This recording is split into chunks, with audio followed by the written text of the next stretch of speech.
ఓం శ్రీ గురుభ్యో నమః. శ్రీ సనత్సుజాతీయము 19వ రోజు 23 ఏప్రిల్ 2021. పరమాత్మ నిరుగకున్నచో ప్రాణులకు సంసార పతనము తప్పదు. జీవులకు 12 పూగములు కలవు. అవి చిత్తాది పూగము. దీనిచే జీవి తన చిత్తమున పరమాత్మ కంటే భిన్న విషయములనే చింతించును. రెండవది స్మరణాది పూగము. దీనిచే లౌకిక విషయములనే చింతించును.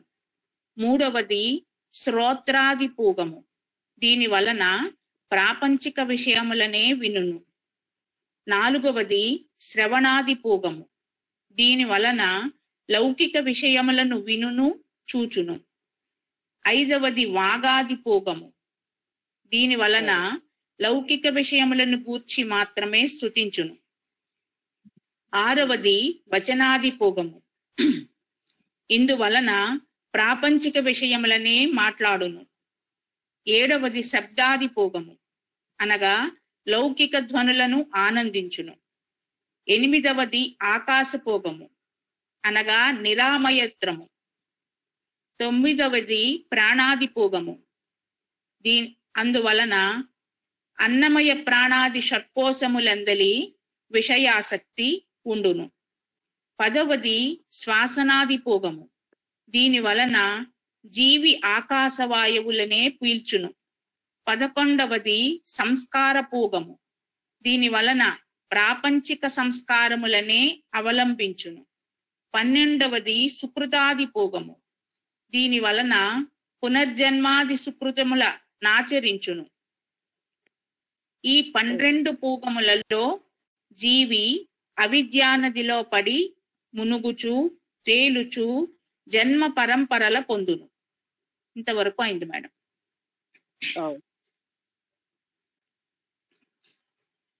ఇక ఈ రోజుదండి, ఈ ఇంద్రియములకు శక్తుల నొసగు అధిదేవతలైన సూర్యాది దేవతల అనుగ్రహము పొందుచు ఆయా విషయముల వినుట, చూచుట మున్నగు సంస్కారములను ఆచరించుచు అవిద్యానది యందలి జలమనడి జీవమును గ్రోలుచుండును. ఇది కూడా అయిపోయింది అనుకుంటాను. ఇక్కడి నుంచి చదవాలని పెట్టారు మేడం. అంటే ఈ సంసార కూర్చులోని మునుగుతూ తేలుతూ అవిద్య అనేది ఒక జలముని రోజు దేవుడు విధిస్తాడు. ఆ అవిద్యానది యందలి మధుర రసము, అది ఏ తత్ఫలము. అట్టి ఫలమును ఈక్షించుచు జీవులెల్లరూ ఆ మధుర ఫలమును పొందు కోరికతో అనేక జన్మలకు చెందిన ఊర్ధ్వ అధో మార్గములందు మరల మరల ప్రవర్తింపరాదు. చిత్రపౌత్రాదులు అనేది ఆ విద్యా నదిలో ఉన్నటువంటి మధురమైనటువంటి మార్గం. అంటే అందుకని మళ్ళీ వాటి కొంచెం తప్పిస్తూ అందులోనే మళ్ళీ జన్మెత్తుతూ ఉంటారు. అంటే ఇప్పుడు పుట్టిన దగ్గర నుంచి పిల్లల దగ్గర నుంచి పిల్లలు లేరు ఇదే తపన. పెళ్ళి అవ్వకముందేమో పెళ్ళి అవ్వలేదని తపన. అంతేగాని అసలైన జ్ఞానం కోసం తప్పించడం ఏ అవస్థలో లేదు. అందుకని అది మధురంగా ఉంటుంది ఆ విద్య నదిలో. అనేక జన్మలలో పొందు భార్యాపుత్ర పశ్వాది సంబంధమే సంసారము. అది మహాభయంకరమైన శుక్రాఖ్యమైన అధిష్టానమందు భాసమై ఉండును. ఇక్కడ మహాభయంకరం. ఇవాళ అది ఎవరి దగ్గరైనా లక్ష్మీనరసింహ కరావలంబ స్తోత్రం ఉంటే సంసారం ఎన్ని రకాలుగా వర్ణించారో చదవచ్చు. అంటే చాలా అతి ఘోరం, అతి భయంకరమైంది. ఈ పౌత్రాది అంటే భార్య పుత్రులు ఇలాంటి ఇవన్నీ కూడా అతి ఘోరం అన్నమాట. చాలా భయంకరంగా అందులో పండిస్తున్నాయి సంసారకూపంలో. అవి ఎంతో మధురంగా ఉండడం వల్ల అలా పడుతుంది. అంటే మనం దానికి ఉంటుంది. అందులో ఉన్నంతసేపు అది మధురంగానే ఉంటుంది. అదే మంచిది అనిపిస్తుంది. కొంచెం జ్ఞాన మార్గంలో వస్తే అప్పుడు తెలుస్తుంది అనమాట. మనం టైం అంతా వేస్ట్ చేస్తున్నాం, పిల్లలు పూర్తి అంటే పెళ్లి పిల్లలు ఇదేనా, ఇంకంతకంటే ఉన్నది మన జీవిత పరమార్థం అని. అంతవరకు అది చాలా మధురంగా ఉంటుంది ఆ అజ్ఞానంలో ఉన్నంతవరకు. ఆ అజ్ఞానం దాటాక తెలుస్తుంది అసలైన జ్ఞానం ఒకటి ఉంది, జీవితం అంతా వేస్ట్ చేసుకున్నామని. అందులో ఉన్నంతసేపు ఇలా చెప్తే అంటారు కూడా అంతే, అంత పాపం. ఎందుకంటే ఆ మధురత్వాన్ని వదలాలంటే చేయడం. అది మంచి గొప్ప విషయాల్ని తప్పుగా చెప్తారా కనిపిస్తుంది. ఎందుకంటే ఆ కూపంలో అంత ఆ మధురత్వం ఉంటుంది.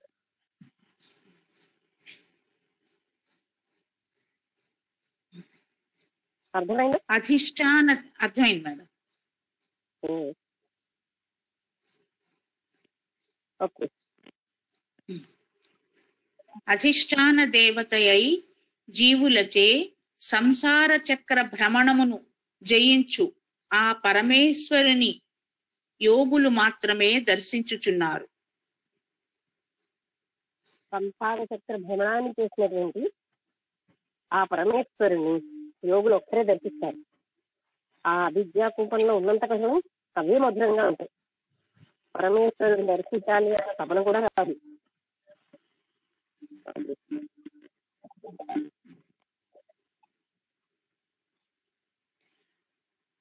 తదర్థమానం పిబతి నంచింత్య భ్రమరో మధు ఈశాన సర్వభూతేషు హవిర్భూతమకల్పయత్ యోగి సంతం ప్రపశ్యంతి భగవంతం సనాతనం. భ్రమరము 15 రోజులు కూడా పెట్టిన మధువును మిగిలిన 15 దినములలో త్రాగును. అట్లే ప్రతి జీవియును పూర్వజన్మలలో కూడబెట్టిన కర్మల యొక్క ఫలములను తర్వాతి జన్మలలో అనుభవించును. దాన్ని కూడబెట్టినటువంటిది ఆ ప్రేమని ఎప్పుడు అననుకూల పరిస్థితులు వస్తే అప్పుడు వెళ్ళి అది తాగుతుంది. అలాగే జీవులు వాళ్ళకి ఇన్ని జన్మలలో కూడబెట్టిన కర్మ ఫలితాలను ఆ జన్మలోనే అనుభవిస్తుంటారు. పరమేశ్వరుడు సకల ప్రాణాదులందనూ గల వారి వారి ప్రాణాగ్నిహోత్రములకు తగినట్లు వారి వారి కర్మలను అనుసరించి హవిర్భూతమును అనగా అన్నాధికములను కల్పించియుండెను. అట్టి పరమాత్మను యోగులు మాత్రమే చూచుచున్నారు. వారి వారి కర్మలను అనుసరించి ఆ ప్రాణాంతో ఉన్న జీవులకి భగవంతుడు వాళ్ళకి ప్రాప్తమైనటువంటి అన్నాది భోగాలను ఇస్తున్నాడు. అది వారి వారి కర్మను అనుసరించే వస్తున్నాయి, కానీ అది భగవంతుడు ఇస్తున్నదే లేదు. ఆయన పక్షపాతం లేదుగా.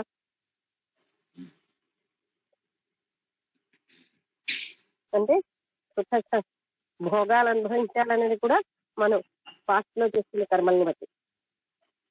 భగవంతుడు ఏమి ఇవ్వట్లేదు. అంటే మనం ఎంత కర్మ బాకీవో బ్యాంకులో ప్రచురించినట్టు మనం అందుకుంటే మనకి మనం ఎంత కర్మ బాకీ చేస్తున్నామో బాగా ఉంచుతున్నామో అదే మనకి వస్తుంది, మంచి అయినా చెడ్డ అయినా. ఓకే. శంకర భాష్యము ప్రకారము భ్రమణశీలుడగుటచే సంసారి అయిన జీవుడు భ్రమరముగా పేర్కొనబడుచున్నాడు. తుమ్మిదవలనే జీవుడు కూడా పూర్వజన్మలలో కూడబెట్టిన కర్మఫలములను మరొక జన్మలో అనుభవించుచున్నాడు. అది అంటే పుణ్యం కర్మఫలములేమో ఇంకొక జన్మలో అనుభవిస్తూ ఉంటారు. ఈ జన్మలో ఉన్నవి ఈ జన్మలో అనుభవించే సాధారణంగా ఇంతకు ముందు కూడా చెప్పబడింది. అవి ఇంకొక అంతకు ముందున్న జన్మల్లో కూడబెట్టినవన్నీ ఇప్పుడు అనుభవిస్తూ ఉంటారు.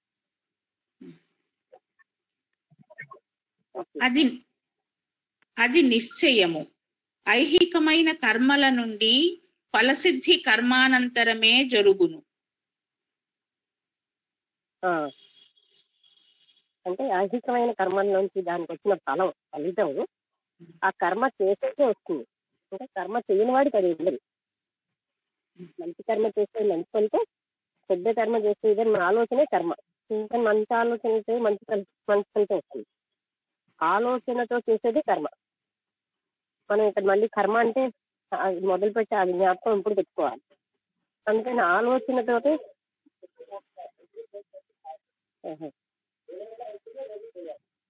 ఏంటండి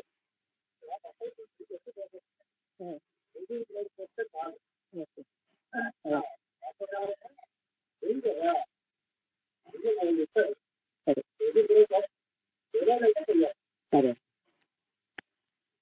ఓకే.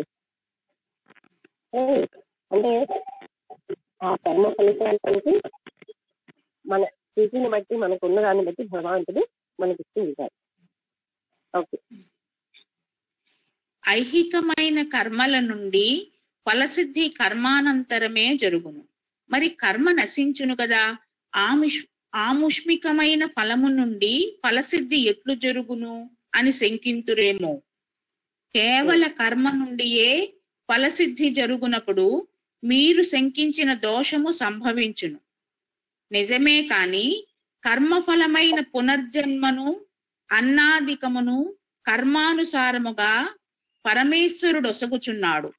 కావున మీరు భావించిన దోషము వాటిల్లదు. ఒకసారి చదవండి ఆ దోషం ఏంటో.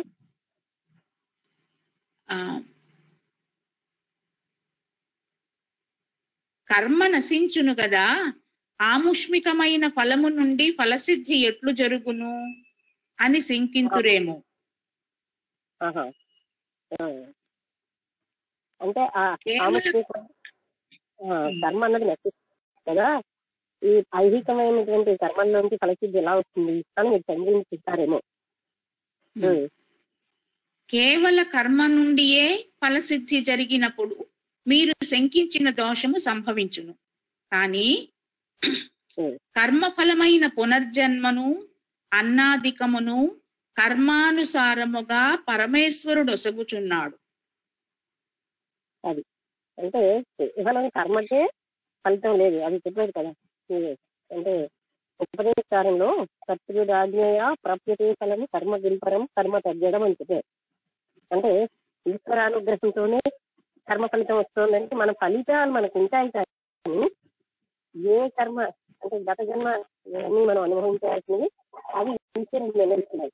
ఎంతసేపు ఏ జన్మలో ఎంత మనం అనుభవించాలి, ఎంత కర్మని, అదే ప్రారంభంగా వస్తుందని. అందుకని అది ఆ ఈశ్వరాజ్ఞతోటే నిర్ణయించబడుతోంది.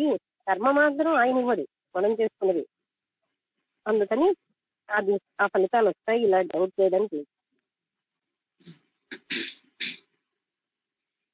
పరమేశ్వరుడు కర్మానుసారముగా సకల ప్రాణులందును వారి ప్రాణాగ్నిహోత్రమునకు ఇతరమైన అగ్నిహోత్రమునకు హవిర్భూతమైన అన్నాదికమును కల్పించెను.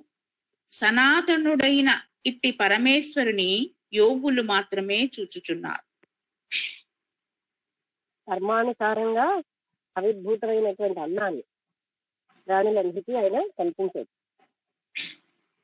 అంటే ఇక్కడ మళ్ళీ వాళ్ళ యోగ్యత అనుసారమే.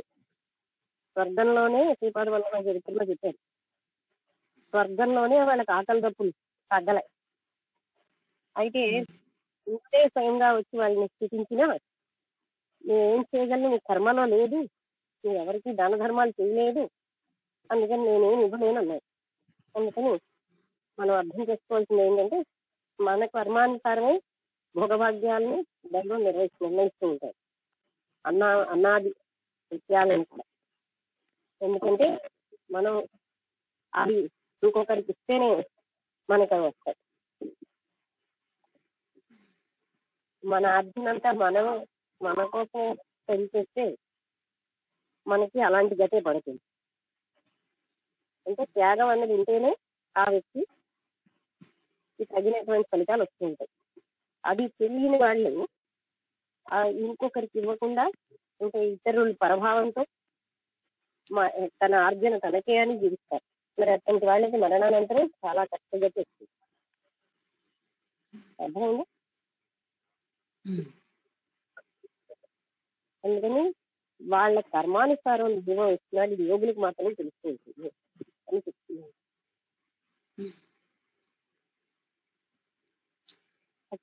తరువాత ఇది ఆనంద భాష్యము అనుకుంటాను మేడం, మరి తెలియదండి. ఆ భాష్యము ప్రకారము ఏంటి మేడం? ఆనంద భాష్యం ప్రకారం అది ఎబ్రివేషన్ ఎక్కడ దొరకలేదు మేడం, బుక్ లో చూశాను.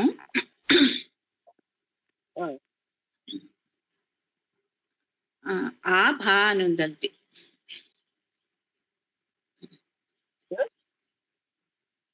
అదే శంకర భాష్యము నీలకంఠ భాష్యము లాగా ఆ భా అని ఉంది. ఇది ఆనంద భాష్యమా ఏమా అనేది నాకు దొరకలేదండి, చూశాను. ఇంకొకసారి మళ్ళీ చూస్తాను.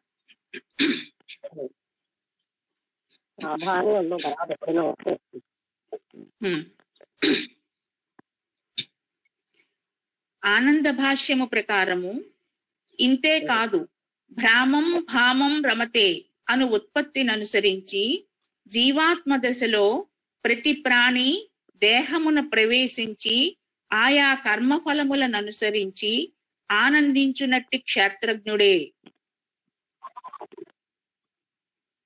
ఆనంద భాష్యం ప్రకారం ఉత్పత్తిని అనుసరించి భ్రామం భామం రమతే అను ఉత్పత్తిని అనుసరించి జీవాత్మ దశలో ప్రతి ప్రాణి దేహమున ప్రవేశించి ఆయా కర్మఫలములను అనుసరించి ఆనందించునట్టి క్షేత్రజ్ఞుడే ఇట భ్రమర పదముచే చెప్పబడుచున్నాడు. భ్రమర పదము చేత పొగడుచున్నాడా? చెప్పబడుచున్నాడు.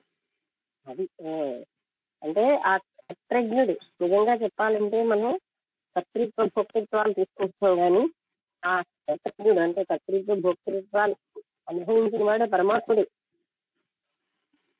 అది మనం ఎరుకతో ఉండట్లేదు. అంటే ఆ భాష్యం ప్రకారం, అంటే ఆనంద భాష్యం ఏదో ఆభా అన్నారు కదా, అంటే మనిషి ప్రతి జీవిలోని దాన్ని ఆ కర్మఫలాలన్నీ అనుభవిస్తూ అసలు నేను అన్న ఐడెంటిఫికేషన్ తో మనం అలాగా అజ్ఞానంతో ఉంటున్నాం. అనుభవిస్తున్న వాడు కూడా మూలంలోకి తీసుకెళ్తే పరమాత్ముడు తప్ప నేను అని నేను అని మనం ధరిస్తున్నాం. మధువు అనగా తేనె వలె మధురముగా తోచు విషయ రస జాతము అర్ధమాసము అనగా 15 సంఖ్య కలది. పృథ్వీతత్వమున శబ్ద స్పర్శ రూప రస గంధములు 5, జలతత్వమున శబ్ద స్పర్శ రూప రసములు 4, అగ్నితత్వమున శబ్ద స్పర్శ రూపములు 3, వాయుతత్వమున శబ్ద స్పర్శలు 2, ఆకాశతత్వమున శబ్దము 1, మొత్తము 15.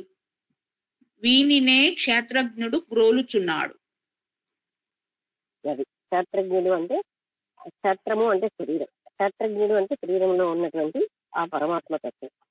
అందుకని వీటన్నిటిని అతను గ్రోలుచున్నాడు అంటే ఆయనే అనుభవిస్తూ ఉన్నాడు అని మనం ఏమో అజ్ఞానం వల్ల మనం అనుభవిస్తున్నామని ఐడెంటిఫై అవుతున్నాం. ఆ క్షేత్రజ్ఞుడే ప్రభువైన ఈశానుడు. అతడు సకల చేతనములందును లేక సకల శరీరములందును ఇంద్రియములనడి హవిస్సును కల్పించి ఎల్లప్పుడూ జగత్తునే హవిర్భూతముగా అనగా జగద్రూపమగు అగ్నిగా కల్పించెను. అట్టి పరమాత్మయైన భగవంతుని యోగులు మాత్రమే చూచుచున్నారు. ఆయన హవిస్సుగా ఈ అగ్నిని కల్పించారు. అంటే సమస్తము ఆయన వల్లే జరుగుతున్నాయి. ఇప్పుడు మనకి డైజెషన్ కావలసినది జరగాలి, సమస్తం ఆ అగ్ని దహనం ఒకటి అగ్ని వస్తుంది. ఆ ప్రాసెస్ అంటే మందదహనం జరుగుతూ ఉంటుంది ప్రతిసారి. సో ఇదంతా కూడా ఆయనే కల్పించారు.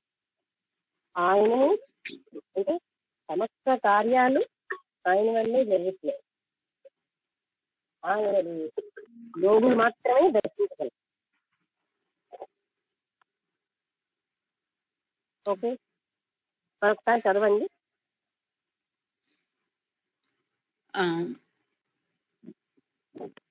క్షేత్రజ్ఞుడైన ఆ క్షేత్రజ్ఞుడే ప్రభువైన ఈశానుడు.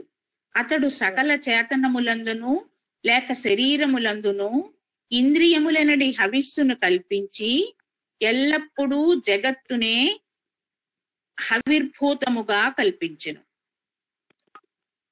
ఇంద్రియాలను కల్పించి ఆ జగత్తే వాటికి అంటే ఆ ఇంద్రియాలతోటి జగత్తుని ఆవిర్భూతం అంటే వాటిని ఆస్వాదించేటట్టుగా చేసేది.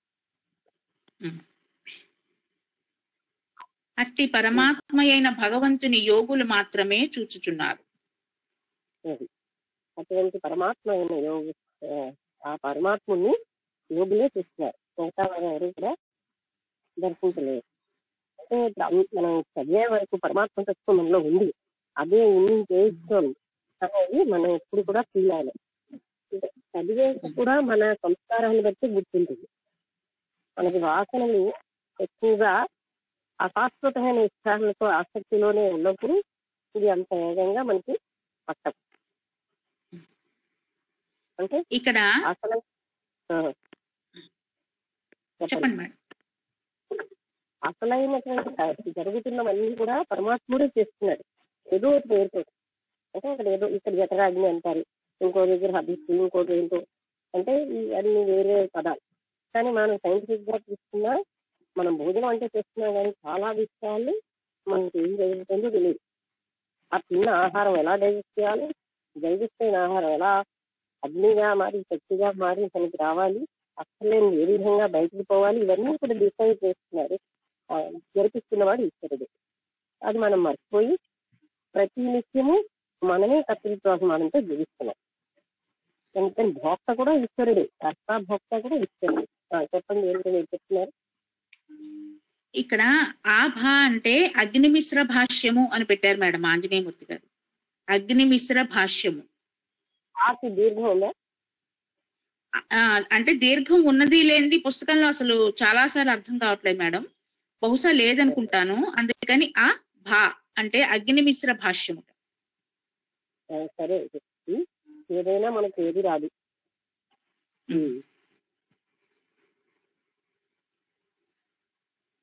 ఓకే, అందుకని ఆ అనేది మనకి తెలియకుండా దాని పేరు ఎందుకు పెట్టుకోవడం, అక్కడ అంటే తెలిస్తే అప్పుడు తీసుకోవచ్చు. ఇప్పుడు మీరు ఆనంద భాస్కర్ ఆ పేరు పెట్టేస్తాను, ఆ భావం ఉందా లేకుంటే చాలు తెలిసేవాళ్ళు. అంటే పేరు ఉండాలి,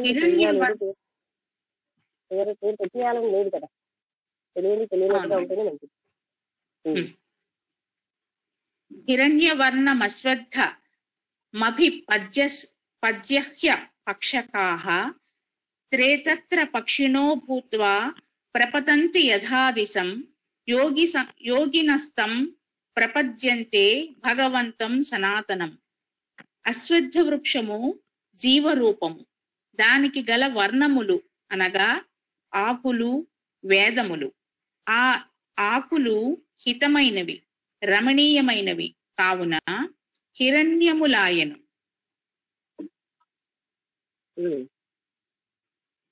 హిరణ్యములు అంటే బంగారం. ఆ వృక్షమును ఆశ్రయించి 2 రకములైన పక్షులు గలవు. వానిలో కొన్ని అపక్షకములు అనగా రెక్కలు లేనివి, కొన్ని సపక్షకములు అనగా రెక్కలు కలవి. సపక్షకములైన పక్షులే జ్ఞానులు, అవి ఉత్తమలోకము గల దిక్కునకు ఎగురుచున్నవి. అపక్షకములైన పక్షులే అజ్ఞానులు, అవి జన్మ పరంపర నొందుటకై భూమ్యాది లోకములు గల దిక్కులను చేరుచున్నవి. బాగా కంపేర్ చేస్తారో చూసారా? ఒక బంగారం ఆకులతో ఉన్న వృక్షం ఉంది అంటే చాలా అట్రాక్టివ్ గా, దాని మీద 2 రకాల పక్షులు చేస్తారు. అవి ఏంటి అంటే రెక్కలు ఉన్నవి, రెక్కలు లేవు. రెక్కలు లేని పక్షులు ఎవరు? సంసార కూపంలో మునిగిపోతున్నారు. జ్ఞానులు సంసార కూపంలో నుంచి బయటకు ఎలా వెళ్ళాలో తెలుసు, వాళ్ళని రెక్కలున్న పక్షులతో పోల్చారు. ఎంత బాగుంది కదా కంపారిజన్. అంటే రకరకాలుగా పోలిస్తున్నారు. అందమైన ఒక వృక్షం ఉంది, దాని మీద ఎన్నో రకాల పక్షులు ఉన్నాయి. ముఖ్యంగా 2 రకాలు, ఎగరలేనివి, అక్కడే ఉండిపోతాయి పాపం. ఎగరగలిగే పక్షులు రెక్కలు ఉండడం వల్ల అసలు మార్గానికి వెళ్తాయి. వినబట్టం లేదా మేడం గారు? ఒకసారి మళ్ళీ చెప్పరా అండి, మళ్ళీ ఒకసారి చెప్పరా అండి. ఉందా లేదా? ఇంతకి వినిపిస్తుందా? మధ్యలో కట్ అయిందండి, నాకు మధ్యలో కట్ అయింది. మళ్ళీ చెప్తాను. అంటే ఒక అందమైనటువంటి, అంటే బంగారమైన ఆకులతో, బంగారు ఆకులతో ఉన్నటువంటి ఆ శుద్ధ వృక్షం ఉంది. ఆ వృక్షం మీద 2 రకాల పక్షులు ఉన్నాయి. చాలా పక్షులు ఉన్నాయి. అవి 2 రకాలు. అందులో కొన్ని పక్షులకి రెక్కలు ఉన్నాయి, కొన్ని పక్షులకి రెక్కలు లేవు. రెక్కలు లేని పక్షులు ఎవరు? సింబాలిక్ గా చెప్తున్నారు. అది అందమైన వృక్షం ఏంటంటే ఈ సంసారం అంత అందంగా కనిపిస్తుంది. ఆ రెక్కలు లేని పక్షులు పాపం ఎగరలేక అక్కడే ఉండిపోతాయి. ఎవరంటే అజ్ఞానంతో కూడిన మనుషులే రెక్కలు లేని పక్షులు. ఎవరైతే జ్ఞానులో వాళ్ళకి రెక్కలు ఉన్నాయి కనుక వాళ్ళ మీదకి వెళ్ళిపోతున్నారు, ముందుకు వెళ్ళిపోగలరు. అజ్ఞానం పాపం ఎంత అందమైన వృక్షమైనా అక్కడే ఉండిపోతున్నారు. ఎంత బాగుంది చూసారా కంపారిజన్? ఎంతో బాగున్నట్టున్నా సరే ఇక్కడే ఉండిపోతున్నారు అజ్ఞానం. ఎంత అందంగా ఉందో కదా, అంటే అందంగా కనిపిస్తుంది వృక్షం, కానీ ఏం లాభం? వాళ్ళకి రెక్కలు లేవు, పైకి వెళ్ళలేరు, అంతకంటే పైకి ఎదగలేరు, వెళ్ళలేకపోతున్నారు, ఎదగలేరు. జ్ఞానం, రెక్కలు అనే జ్ఞానంతో వాళ్ళ మీదకి వెళ్ళిపోతున్నారు. వాళ్ళ యోగము, తపస్సు, జ్ఞానము వీటన్నిటితో మీదకి వెళ్తారు వాళ్ళు. కానీ అజ్ఞానులు అక్కడే కూరుకుపోయి ఉన్నారు. ఒకసారి ఏం చెప్పారు? సముద్రంతో పోల్చారు. ఇలాంటి సముద్రంలో ఎన్నో రకాలైనటువంటి మధురమైన ధారలు, అంటే సంసారము, పిల్లలు, పెళ్లి, భర్త, ఇవన్నీ చాలా మధురమైన ధారాన్ని గ్రోలుతూ అందులోనే ఉండిపోతూ ఉంటారు. అది కూడా ఎంత అందంగా, అంటే రకరకాలుగా కంపేర్ చేస్తున్నారు విషయాన్ని.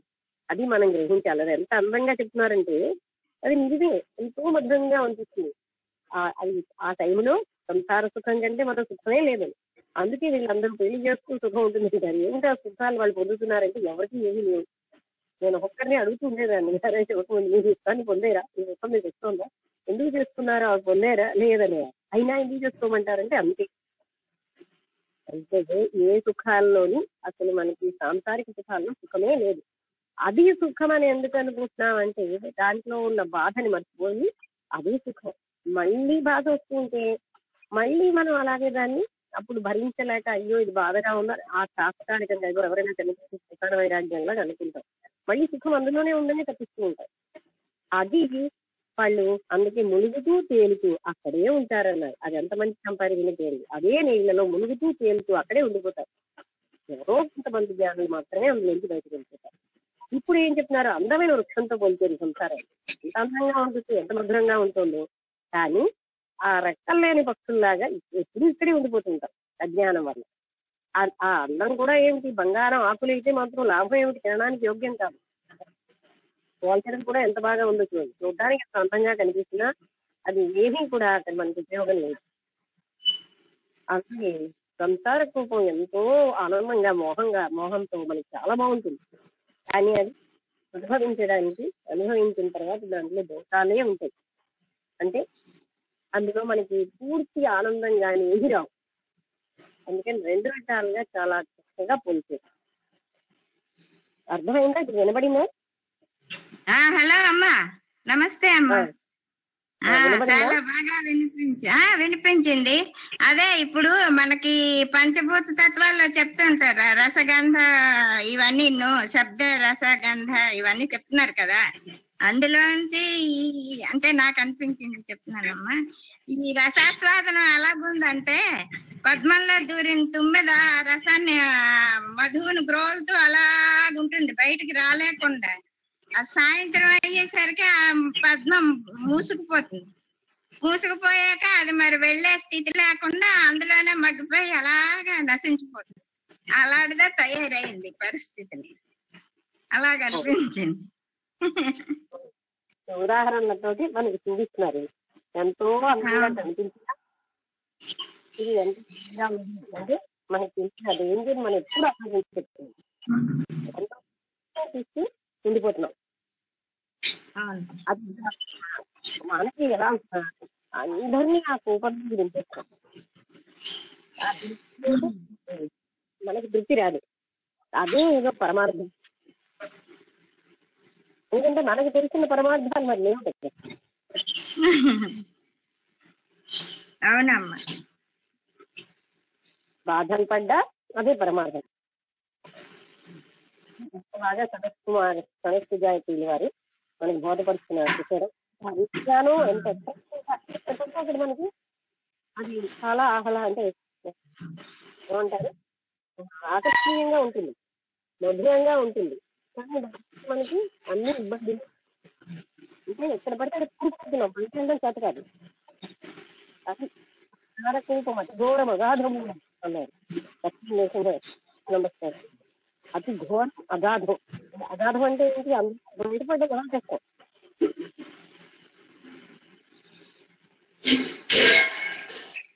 అవునమ్మా, చాలా బాగా చెప్పారు.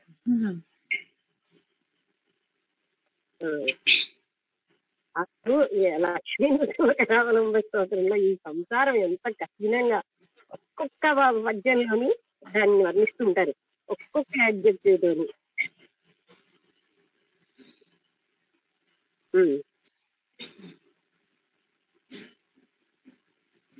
అంటే చూడడానికి చాలా అట్రాక్టివ్ గా ఉంటుంది, కానీ ఎవ్వరికి ఏమీ సంతోషాలు ఎవ్వరూ పొందలేకపోతున్నారు. పొందినవే సమస్తం అనుకుంటున్నారు. బాధలున్నా బాధలు అవి బాధలని ఉండి మళ్ళీ మర్చిపోతున్నారు. ఈ సంసార కూటంలో ఇన్ని బాధలు ఉన్నాయని కూడా మర్చిపోతారు. జ్ఞానం ఏం చేస్తారు? ఆ పరమాత్మని తెలుసుకుంటారు. ఓకే,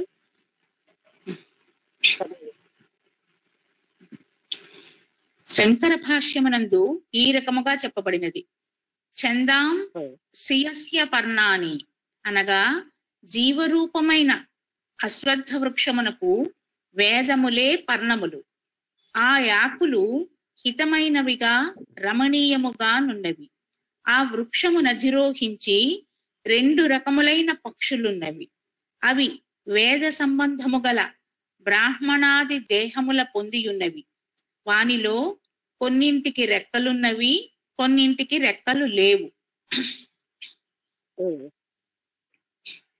అంటే అక్కడికి ఇక్కడికి తేడా ఏంటి అంటే, వేదములే పర్ణములని చెప్పారు. ఆకులు వేదములను, ఆకులను వేదాలతో పోల్చారు శంకర భాష్యం. పైన కూడా అదే చెప్పారు మేడం. పైన కూడా బంగారు వర్ణంతో ఆకులు ఉన్నాయని చెప్పారు.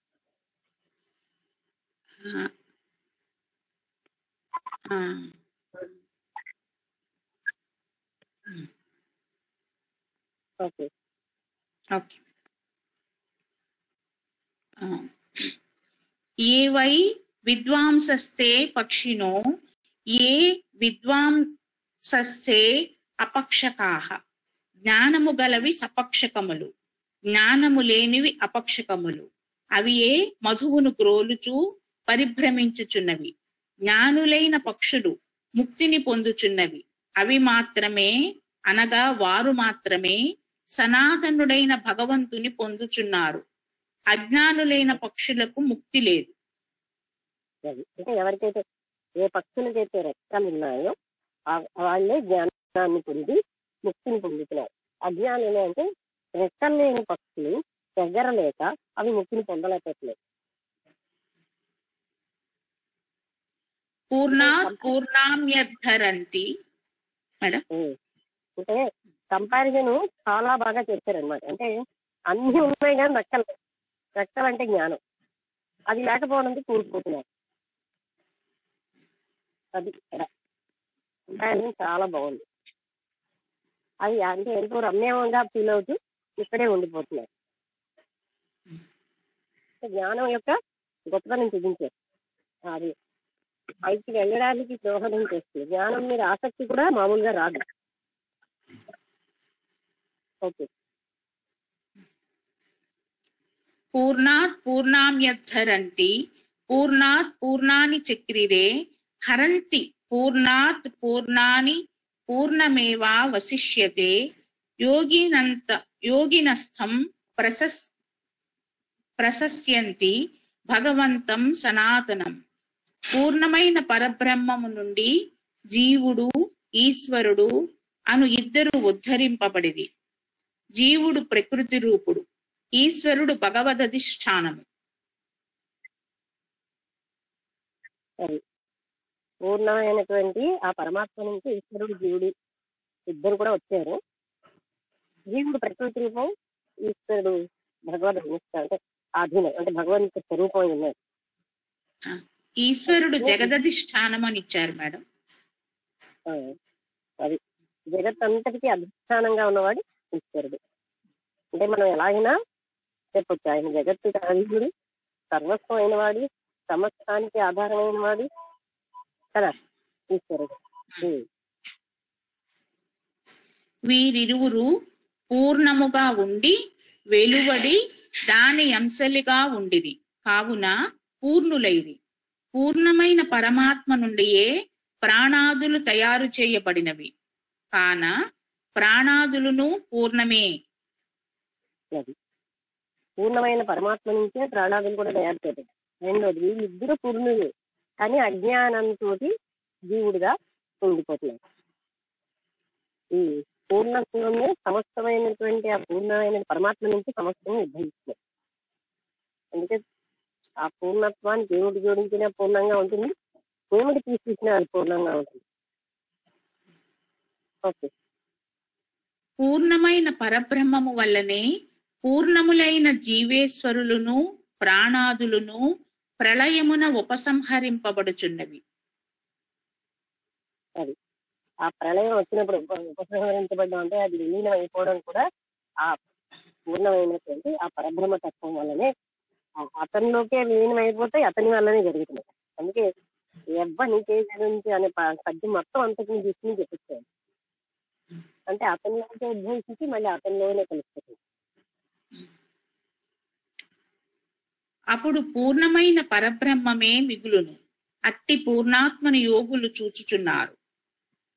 ఇప్పుడు పూర్ణముదిచ్చే అంటే పూర్ణానికి పూర్ణం కలిగిన అది పూర్ణమే. పూర్ణస్య పూర్ణమాదాయ పూర్ణముదిచ్చే అంటే ఏంటైనా మనం తీసేసినా కలిపినా అంటే ఏంటి, జగత్తులన్నీ అందులో విలీనం అయిపోయినా, జగత్తులన్నీ అందులో ఉద్భవించినా, జగత్ అంటే చిన్న విషయం కాదు, అటువంటి జగత్తు కోటాను కోట్ల జగత్తులు ఉద్భవించినా అది పూర్ణంగానే ఉంది. అవి మళ్ళీ విలీనం అయిపోయినా అది పూర్ణంగానే ఉంది. జీవులందరూ అందులో కలిసిపోయినా అది పూర్ణంగానే ఉంది. అందులోంచి వచ్చేస్తున్నా ఉద్భవిస్తున్నా అప్పుడు పూర్ణమే. అది దాని అర్థం అనమాట. అంటే ఎప్పుడూ అది పూర్ణంగానే ఉంటుంది. పరమాత్మ తత్వం అది పూర్ణంగానే ఉంటుంది. ఇప్పుడు మీరు చెప్పిన శ్లోకమే వచ్చిందండి. పూర్ణమదః పూర్ణమిదం పూర్ణాత్ పూర్ణముదచ్యతే పూర్ణస్య పూర్ణమాదాయ పూర్ణమేవా వశిష్యతే. అదః అనగా ఇదం పూర్ణ అదః పూర్ణ అంటే అదః అనగా జగత్ కారణముకు పరబ్రహ్మము పూర్ణం అనగా పూర్ణమనబడును. ఇదం నీవు అను అర్థము నొసగు త్వం అను పదముచే నిర్దేశింపబడు ప్రత్యేగాత్మ స్వరూపము కూడా పూర్ణమే.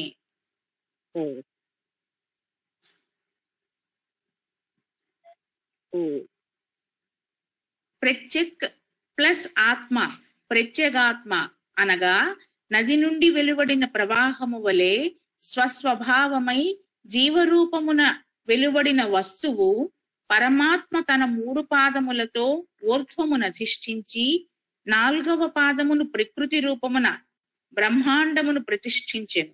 అది ఏ ప్రత్యేగాత్మ. ఇంకా అది వెలువడి బ్రహ్మాండాన్ని ప్రతిష్ఠించింది. ప్రత్యేక రూపంలో ప్రత్యేకంగా నదిగా ఎలా వచ్చిందో అలా సముద్రంలో వచ్చిన నదిలాగా వచ్చింది. అది దాన్ని మనం ప్రత్యేగాత్మ అంటున్నాం. అంటే ఒక రకంగా ఎలా చెప్పాలి, మనందరిలోకి వచ్చినటువంటి ఒక ఆత్మాన్ని ప్రత్యేగాత్మ, అది ఆ అనుభవంలోకి వచ్చాక అది ఆ పరబ్రహ్మ స్వరూపం అని తెలుస్తుంది. త్రిపాదూర్ధ్వముదైత్ పురుషః పాదోస్యేహాత్ భవాత్ పునః అనగా శృతి దీనికి ప్రమాణం.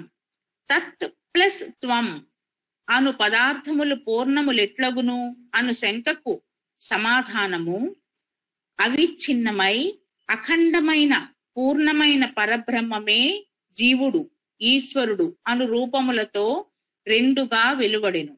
అందుచే అవి రెండును పూర్ణములే.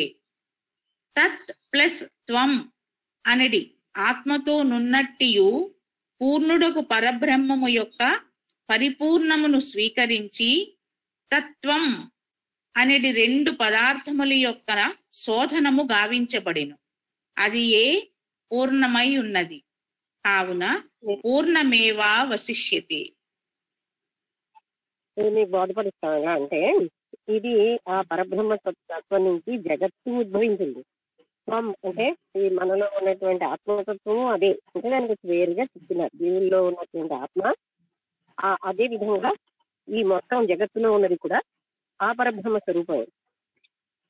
ఆ తత్వం అంటే ఆ పరబ్రహ్మ స్వరూపమే నువ్వు అయి ఉన్నావు. అంటే ఈ జీవాత్మలన్నీ ఉన్నటువంటి కూడా పరబ్రహ్మ నుంచి ఉద్భవించింది. ఈ మొత్తం జగత్తంతా కూడా అందులో ఉద్భవించింది. అదే పరబ్రహ్మ స్వరూపం. అందుకని నువ్వు అదే ఉన్నావు అన్న తత్వం అన్న అర్థం చెప్తాను. ఏమిటని అంతటా ఉన్న పరబ్రహ్మ తత్వాన్ని నువ్వు అయి ఉన్నావు, జ్ఞాపకం చేయడం. అందుకని ఇప్పుడు మనకి ఏం చెప్తున్నారంటే ఈ పూర్ణమైన దాంట్లో నుంచి మేము ఆత్మను ఉద్భవిస్తున్నాయి. లెవెన్త్ సెకండ్ ప్రవేశం అదే ఉంటుంది. రెండో దాంట్లో ఉన్నది ఏంటంటే సర్వం కలుగుడం బ్రహ్మ ఉన్నదొచ్చే ఆత్మతత్వాన్ని. రెండో దాంట్లో ఏం చెప్తున్నారు, ఎన్నో జగత్తులు ఉద్భవిస్తూ ఉంటాయి, ఎన్నో అయిపోతూ ఉంటాయి నిరంతరంగా ఒక క్రమ పద్ధతిలో తరకాలకి అందులో లయం అయిపోయిన సముద్రంలో. అని మూడోది ఏం చెప్తున్నారు, ఒకే ఒక ఆత్మ నుంచి ఎంతో ఉద్భవిస్తుంది. ఓవర్ ఫోల్ అనే పదం కాదు, మళ్ళీ అందులో లీనం అయిపోతాయి అనే విషయం ఇక్కడ మనకు చెప్పబడింది. అంటే ఇది ఎన్ని రకాలైనటువంటి జగత్తులు ఉద్భవించి ఎన్ని జీవులు ఉద్భవిస్తున్నా సరే అది ఎప్పుడు పూర్ణంగానే ఉంటుంది. ఎన్ని జీవులు అందులో లయం అయిపోతున్నా, ఎన్ని జగత్తులు అందులో లయం అయిపోతున్నా అది పూర్ణంగానే ఉంటుంది.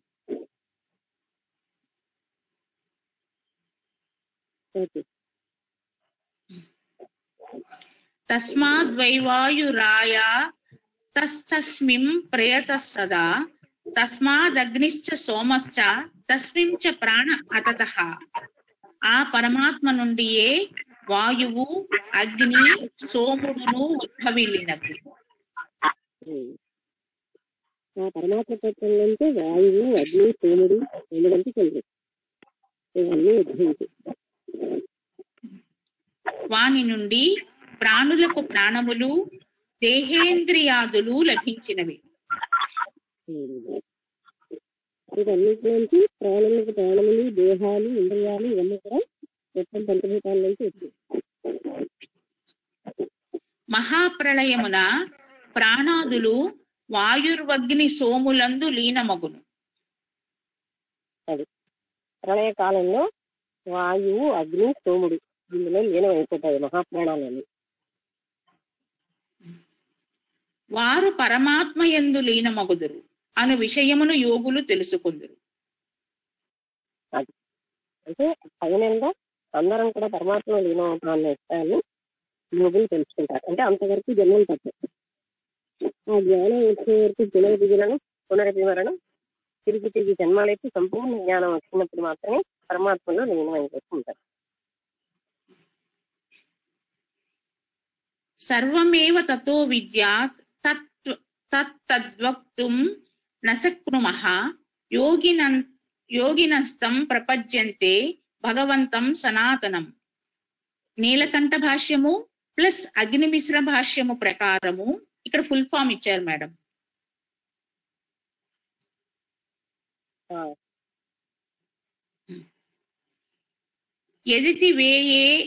ఎదితి వాయే తస్య మహతో భూతస్య నామ భవతి అనగా మహాభూతమైన పరమాత్మకు తత్ అను నామము కలదు. ఆ పరమాత్మ నుండియే ఈ సమస్తము బహిర్గతమైనదని తెలుసుకోవలేము.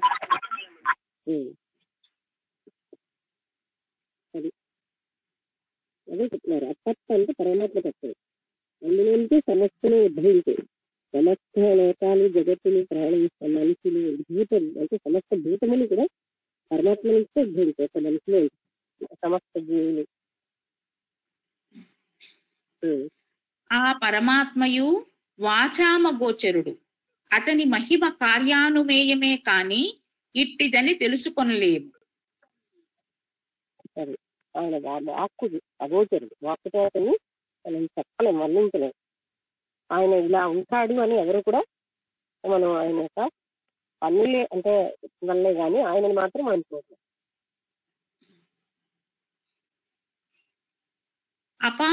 అపానం గిరతి ప్రాణః ప్రాణం గిరతి చంద్రమాః ఆదిత్యో గిరతే చంద్రమాదిత్యం గిరతే వర యోగినంతం ప్రపద్యంతే భగవంతం సనాతనం. శంకర భాష్యము ప్రకారము, కావున రాజా, ఆత్మదర్శనోపాయమైన యోగమును గూర్చి చెప్పెదను వినుము.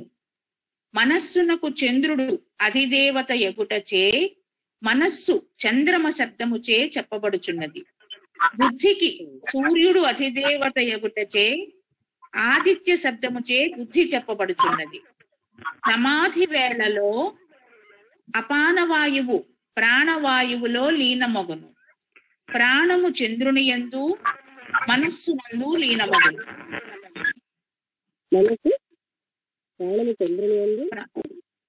మనస్సునందు చంద్రుని యందు అనగా మనస్సునందు లీనమగును. అంటే ఇప్పుడు సాధారణంగా చంద్రుడిని మనం సూర్యుడని, మనస్సుకి అధీనం చంద్రుడని, బుద్ధికి అధీనం సూర్యుడని, సూర్యుడికి ఇంకో పేరు ఆదిత్యుడు, ఇలాగా అంటారు. మీరు మళ్ళీ స్పెషల్గా చదవండి, తర్వాత వాక్యాలు ఏంటి చెప్పారు కానీ. అంటే సమాధి వేళలో ఏం జరుగుతుందంటే ప్రాణాపానవాయువు ఒకటి అయిపోతుంది. అందుకని అది యోగం అని యోగులు ఆ పని చేస్తూ ఉంటారు. మేడం గారు మీ వాయిస్ లో అయిపోతుంది. యోగులు ప్రాణాపాన వాయువులని ఏకీకృతం చేస్తారు, అదే యోగం. అది వాళ్ళు అలాగే చేస్తూ ఉంటారని. తర్వాత ఇవన్నీ కూడా ప్రాణములు, మనస్సు, ఇవన్నీ అంటే ప్రాణములు మనస్సు అనే ఆర్డర్ ఇచ్చారు కదా బుద్ధిలో అంటూ లాస్ట్ లో మనకి. ప్రాణములు అంటే ఇంద్రియములు, మనస్సు, బుద్ధి, ప్రాణం, అలాగా ఆ ఆర్డర్ లో అవి లీనమైపోతూ ఉంటాయి. అంటే బుద్ధికి అధీనం సూర్యుడు, మనస్సుకి చంద్రుడని చెప్తారు.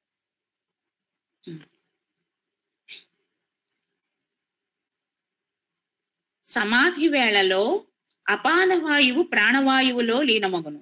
ప్రాణము చంద్రుని యందు అంటే చంద్రరూపమైన మనస్సునందు లీనమగును. చంద్రరూపమైన మనస్సు ఆదిత్య రూపమైన బుద్ధిలో లీనమగును. బుద్ధి పరమాత్మలో లీనమగును. ఇదే ఆర్డర్.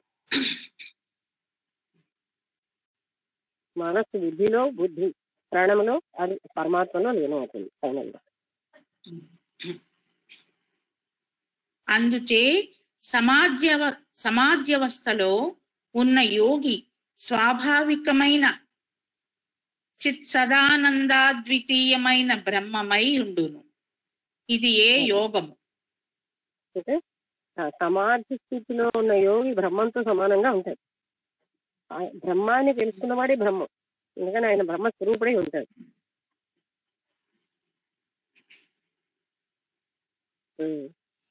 ఇందలి గి లి అను పదమునకు లీనమగుట అని అర్థం. ఎక్కడుంది గిల్లి? లీ లేదు మేడం. అపానం గిరతి ప్రాణః ప్రాణం గిరతి గీ, అది రీ ఏమో మేడం, అది అంటే ఇక్కడ సరిగ్గా పడలేదండి. గిరతి అపానం గిరతి ప్రాణః ప్రాణం గిరతి చంద్రమాః ఆదిత్యో గిరతే చంద్రమాదిత్యం గిరతే వర యోగినంతం ప్రపద్యంతే భగవంతం సనాతనం. శ్లోకంలో ఉండాలని లేదు కదా, వాళ్ళు చెప్తున్నారు, మనం ఉండదు.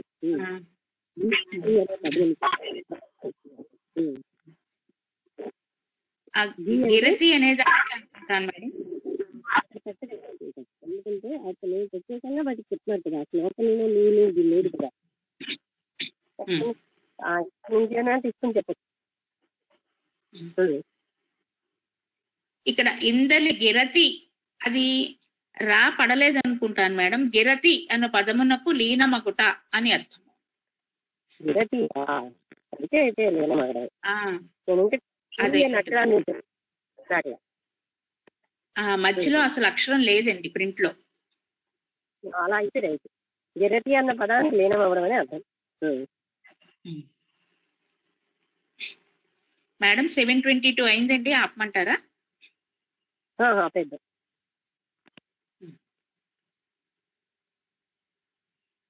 గిరతి అని సంస్కృతంలో ఒక పదం ఉందన్నమాట. హిందీ నుంచి గిర్నా అని వచ్చింది, అడ్డం అని, లీనం అవ్వడం. బాగుంది. అయితే ఇప్పుడు మనం ఏం తెలుసుకున్నాం ఇవాళ అన్నది ఒకసారి మొట్టమొదటి నుంచి ఈ జగత్తులో ఉన్న జీవుల యొక్క తత్వాన్ని చెప్తున్నారు, సంసార వృత్తం సంగతి చెప్తున్నారు. అది లక్ష్మీ నరసింహ కరావలంబ స్తోత్రంలో అది ఎవరి దగ్గరైనా ఉందా? అది లేకపోతే నెట్ లో ఉంటే తీయండి, బాగుంటుంది. ఎంత ఘోరమైనది సంసారం అన్నది ప్రతి ఒక పద్యంలోనే వస్తుంది. ఉన్నారా ఎవరి దగ్గరైనా? నెట్లో తీయగలరా? లేదా ఇంట్లో ఎవరి దగ్గరైనా పుస్తకం ఉందా? ఆంజనేయమూర్తి గారి దగ్గర లేదా? నెట్లోనే వస్తుందేమో. హలో అమ్మ, నా దగ్గర ఉంది. చదవండి.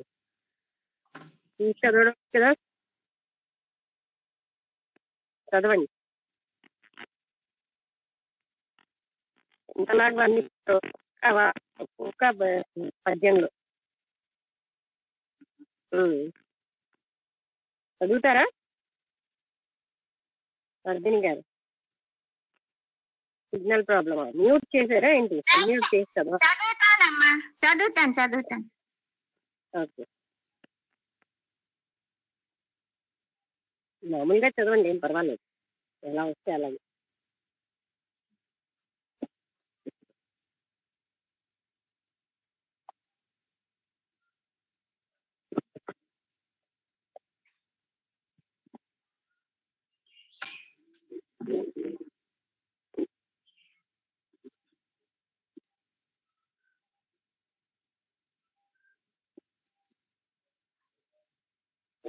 ఒకసారి తత్వం గురించి ఒకసారి చెప్పండి అమ్మ. అదే ఇందాక తత్వమసి గురించి మాట్లాడుతుండాలి కదా, దాని గురించి ఒకసారి చెప్పండి. మీ వాయిస్ బాగా లో ఉంది అమ్మ. ఇదే ఇక్కడ సిగ్నల్ ప్రాబ్లం అయిపోతుంది.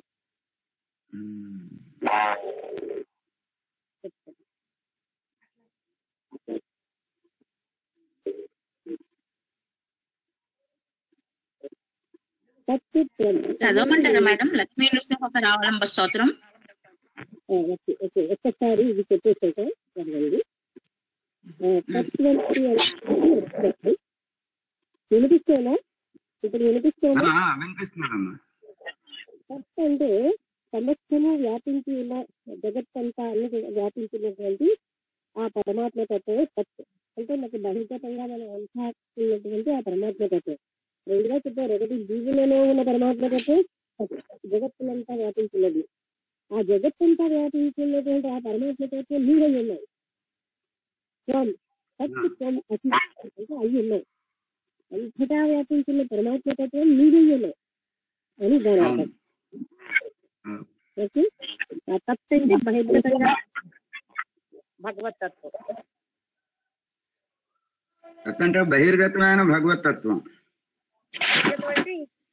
భగవతత్వాన్ని రెండుగా విడదీసుకెళ్ళారు కదా మొదట, అలా ఉద్భవించేయాలి. అందుకని అంతటా ఉన్నటువంటి ఆ భగవతత్వమే నీవై ఉన్నావు.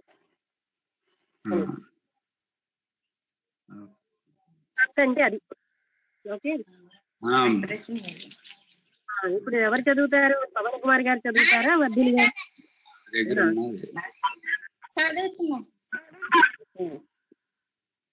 అలా అమ్మ చదువుతాను. పవన్ కుమార్ గారి కూడా ఉంది. మీరు చదివితే మీరు గట్టిగా చదివింది, లేదా ఆవిడ చదువుతారు. చదవండి. గట్టిగానే చదువుతాను, వినిపించకపోతే అప్పుడు ఆవిడ్ని చదవమందాం. అలాగే అలాగే. శ్రీమద్ వయోనిధి నికేతన చక్రపాణే భోగీంద్ర భోగమణిరాజిత పుణ్యమూర్తే యోగి శాశ్వత తరణ్య భవాబ్దిపోత లక్ష్మీర్నృసింహ మమ దేహి కరావలంబం బ్రహ్మేంద్ర రుద్ర మరుదర్క కిరీట కోటి సంఘష్టితాంఘ్రి కమలామలకాంతి కాంత లక్ష్మీలసచ్యుత సరోరుహ రాజహంస లక్ష్మీ నృసింహ మమ దేహి కరావలంబం సంసార సాగర విశాల కరాళ కాల నక్ర గ్రహ గ్రహణ విగ్రహస్య. ఈ పద్యం అవగానే ఒకసారి ఆపండి. ఇక్కడ చూసారా సంసారం సంసార సాగర విశాల కరాళ కాల నక్ర గ్రహ గ్రహసన నిగ్రహ విగ్రహస్య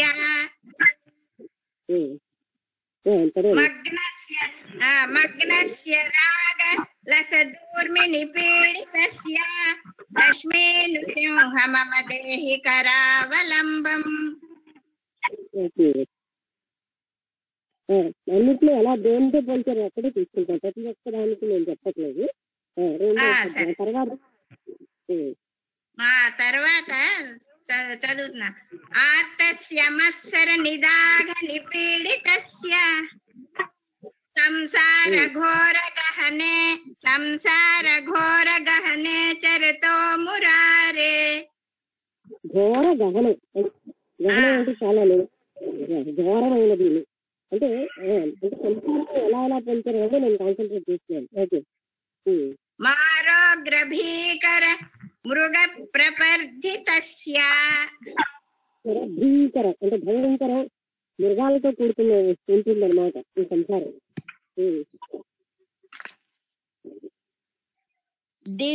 దీనస్య దేవ కృపయా శరణాగతస్య లక్ష్మీ నృసింహ మమ దేహి కరావలంబం సంసార భీకర కరీంద్ర కరాభిఘాత నిష్పీడ్యమాన నౌషత్సకలార్ధితస్య. సంసార భీకర కరీంద్ర కరాభిఘాత నిష్పీడ్యమాన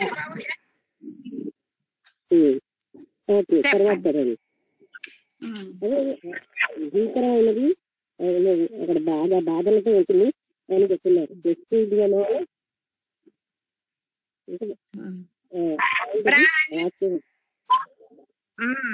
కరాభిఘాత కరీంద్ర కరాభిఘాత అని చెప్పారు. అఘాతం లాంటిది. ప్రాణ ప్రయాణ భీతి సమాకులస్య. లాస్ట్ లో ఏం చెప్తున్నారు? ఇటువంటి ఘోరమైనటువంటి సంసారికత నుంచి నేను బయట తీసుకురావయ్యా అని అడుగుతున్నారు. అది అన్నమాట. ఇంత ఘోరమైన సంసారికతం భగవంతుడా అని లక్ష్మీ నృసింహస్వామి అంటే మళ్ళీ ఆ పరమాత్మ తత్వం ఎవరిలో కూడా మనం చూడాల్సింది ఆ పరమాత్మ తత్వాన్ని. మేడం గారు మీ వాయిస్ లో అయిపోతుంది మేడం గారు. ఆయన చూశారు మన తులసిరామ్ గారు, ఆయన అక్కడి నుంచి చూశారు. ఈ సిగ్నల్ ఇక్కడ మధ్యస్థంగా ఉంది, సరిగ్గా ఉండడం లేదు, అందుకే లో అయిపోతుంది. అంటే లక్ష్మీపురంలో సిగ్నల్ ఎలా అవుతుందో బాంబేలోంచి చూశారు, దానివల్లే ఇలా లో అవుతుంది. ఏం చేయాలని తర్వాత ఆలోచిద్దాం అన్నారు. అంటే మధ్య మాటలు లో అయిపోతుంది, మళ్ళీ హై అవుతుంది. ఇప్పుడు కొంచెమైనా వినిపిస్తుందా? వినిపిస్తున్నది. ఇప్పుడు బాగుందమ్మా. అది సరే, ఒక టైంలో లో అయిపోతుంది, ఒక టైంలో హై. అంటే మీడియం గా ఉంది సిగ్నల్. నెట్ బాగుంది కానీ సిగ్నల్ బాగుంది.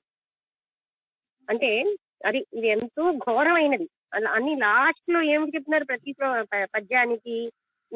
ఇంత భయంకరమైనటువంటి సంసార కూపం నుంచి మమ్మల్ని బయటకు తీయవయ్యా అని పరమాత్ముని మనం వేడుకుంటున్నాం అనమాట. నాకు ఆ సంసారాన్ని వర్ణించేటటువంటి ఆ పద్యాలు ఎంత ఘోరమైంది సంసార కూపం అని అందులో ఇంకా ఉన్నాయి, చదవండి.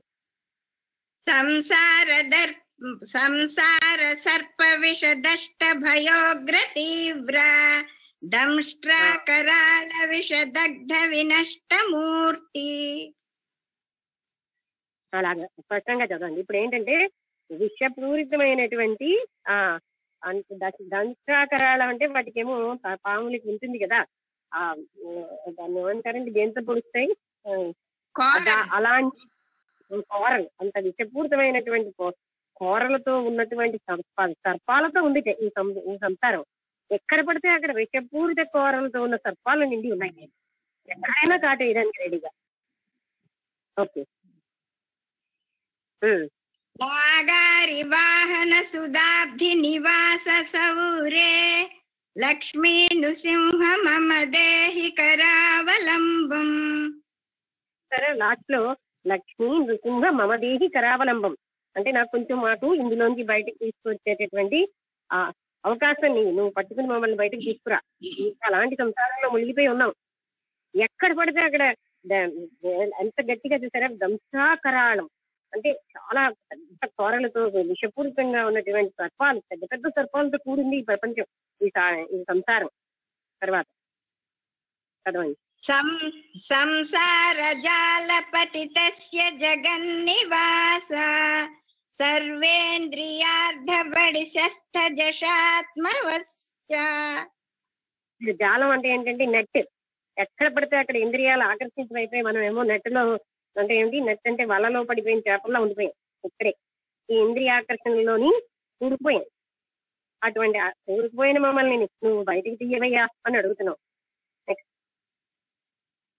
సంసార వృక్ష మఘ బీజమనంత కర్మ శాఖాయుతం కరణ పత్ర మనంగ పుష్పం. అది వృక్షంతో పోల్చారు ఇక్కడ. అంటే ఇలా ఎక్కడ పడితే అక్కడ విస్తరించిపోయి ఉంది. దీంట్లోంచి ఇంకా ముందు కూడా అది మనకి పోల్చారు కదా. సంసార దావదహనాకుల భీకరోగ్ర జ్వాలావళీభిరభిదగ్ధ తనూరుహస్య. ఎలా ఉందిట, దావానలం, అగ్ని జ్వాలలు ఎక్కడ పడితే అక్కడ అగ్ని జ్వాలలతో నిండిపోయి ఉంది. చదవండి మరొకసారి. సంసార దావదహనాకుల భీకరోగ్ర జ్వాలావళి. జ్వాలం ఎలా జ్వాలలు ఉన్నాయట, ఉగ్రంగా ఉన్నటువంటి జ్వాలలతో నిండి ఉండిపోయాయి. ఇదంతాను మంటలతో ఉంది సంసారం అంతా. చూసారా ఎలా పోల్చారా ఇక్కడ. ఎక్కడ పడితే అక్కడ మంటలతోటి ఉంది. మంటలు అంటే లిటరల్ గా కాదు, ఎక్కడ పడితే మంటల్లో కాల్ చేసినంత బాధ మనకు వస్తూనే ఉంటుంది. కానీ మనం దాన్ని మైండ్ చేయట్లేదు. ఒక దగ్గర ఏం చెప్పాడు, ఒక ఇంద్రియాల ఆకర్షణలో వలలో కూరుకుపోయిన వాళ్ళలా ఉండిపోయాం. ఇది ఒక కూపం, అంటే అది పెద్ద అగాధంలో ఉండిపోయాం. ఇక్కడ ఏం చెప్తారంటే ఎక్కడ పడితే అక్కడ, ఇందాక పద్యంలో ఎక్కడ పడితే అక్కడ విషసర్పాలు కాటేయడానికి రెడీగా అటువంటి విషసర్పాలతో నిండి ఉంది. మహా పెద్ద పెద్ద విషసర్పాలతో, పెద్ద పెద్ద కూరలు ఉన్న విషయంతో ఉన్నాయి. ఇప్పుడు ఏం చెప్తున్నారు, ఎక్కడ పడితే అక్కడ దావానలాగా అగ్నితో నిండిపోయి ఉంది. అగ్ని జ్వాలలు, భయంకరమైన అగ్ని జ్వాలలతో ఉంది. ఓకే. సంసార సాగర నిమజ్జన ముహ్యమానం దీనం విలోకమ విభో కరుణానిధే మాం. సరే, ఇక్కడ సాగరంతో పోల్చారు. ఇందాక మనకి తన సుజాతీయుల వారు ఈ సంసార సాగరంలో మునుగుతూ తేలుతూ ఆ జీవులన్నీ ఎప్పుడు అక్కడే ఉంటాయి అని ఎలా చెప్పారో, అందులో ఉన్నటువంటి నీళ్లని, సలీలం అంటే నీరుని త్రాగుతూ ఈ సంసారంలో కూపంలో మునిగిన అజ్ఞాన జీవులన్నీ ఇలాగే ఉండిపోతాయి ఈ సాగరంలో. అందుకని ఇక్కడ సాగరంతో పోల్చారు. ఇంకా ప్రహ్లాదకే ఖేద పరిహార కృతివతార లక్ష్మీ నృసింహ మమ దేహి కరావలంబం. సంసార అమ్మా చదివిదా తర్వాతది? నేను ఆత్మ దగ్గర ఆపండి. అలాగే. సంసార యూధ గజ సంహతి సింహదంష్ట్రా భీతస్య దుష్టమతి దైత్య భయంకరేణ. కదా ఇది అంటే సింహాలతో, అంటే క్రూర మృగాలతో భయంకరంగా ఉంది ఈ సంసారం. ఒక పెద్ద అడవిలాగా ఎక్కడ పడితే అక్కడ క్రూర మృగాలతో ఉంది.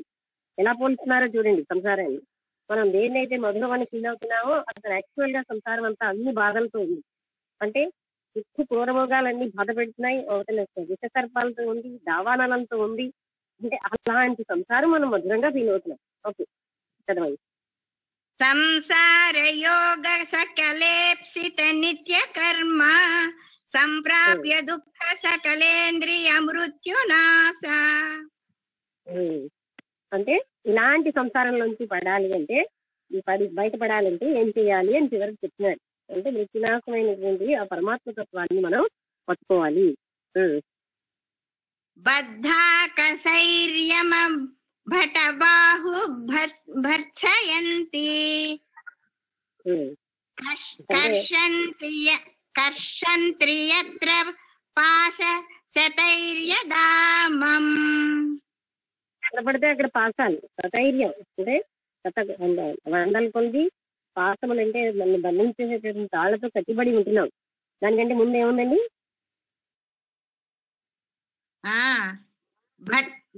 బద్ధాకశైర్యమ భటా బహు భర్త్సయంతి కర్షంతి యత్ర పది పాస శతైర్యదామం. ఎక్కడ పడితే అక్కడ మనం బంధించబడిపోతున్నాం. అంటే వందలాది పాసములతో, పాసములు అంటే తాళ్లతో కట్టబడిపోతున్నాం ఇక్కడి. అంధస్య మే హృత వివేక మహాధనస్య చోరైర్మహబలిభిరీంద్రియ నామధేయైః. అంటే మనం ఏంటంటే ఈ అంధకారంలో, అజ్ఞానం అనే అంధకారంలో ఇక్కడ మనం తిరిగిపోయి ఉన్నాం. అంధస్య, మరొకసారి చదవండి. అంధస్య హృత వివేక మహాధనస్య. అంధకారంలో కూరుకుపోయిన మనకి వివేకం అనే మహాధనం ఉంది.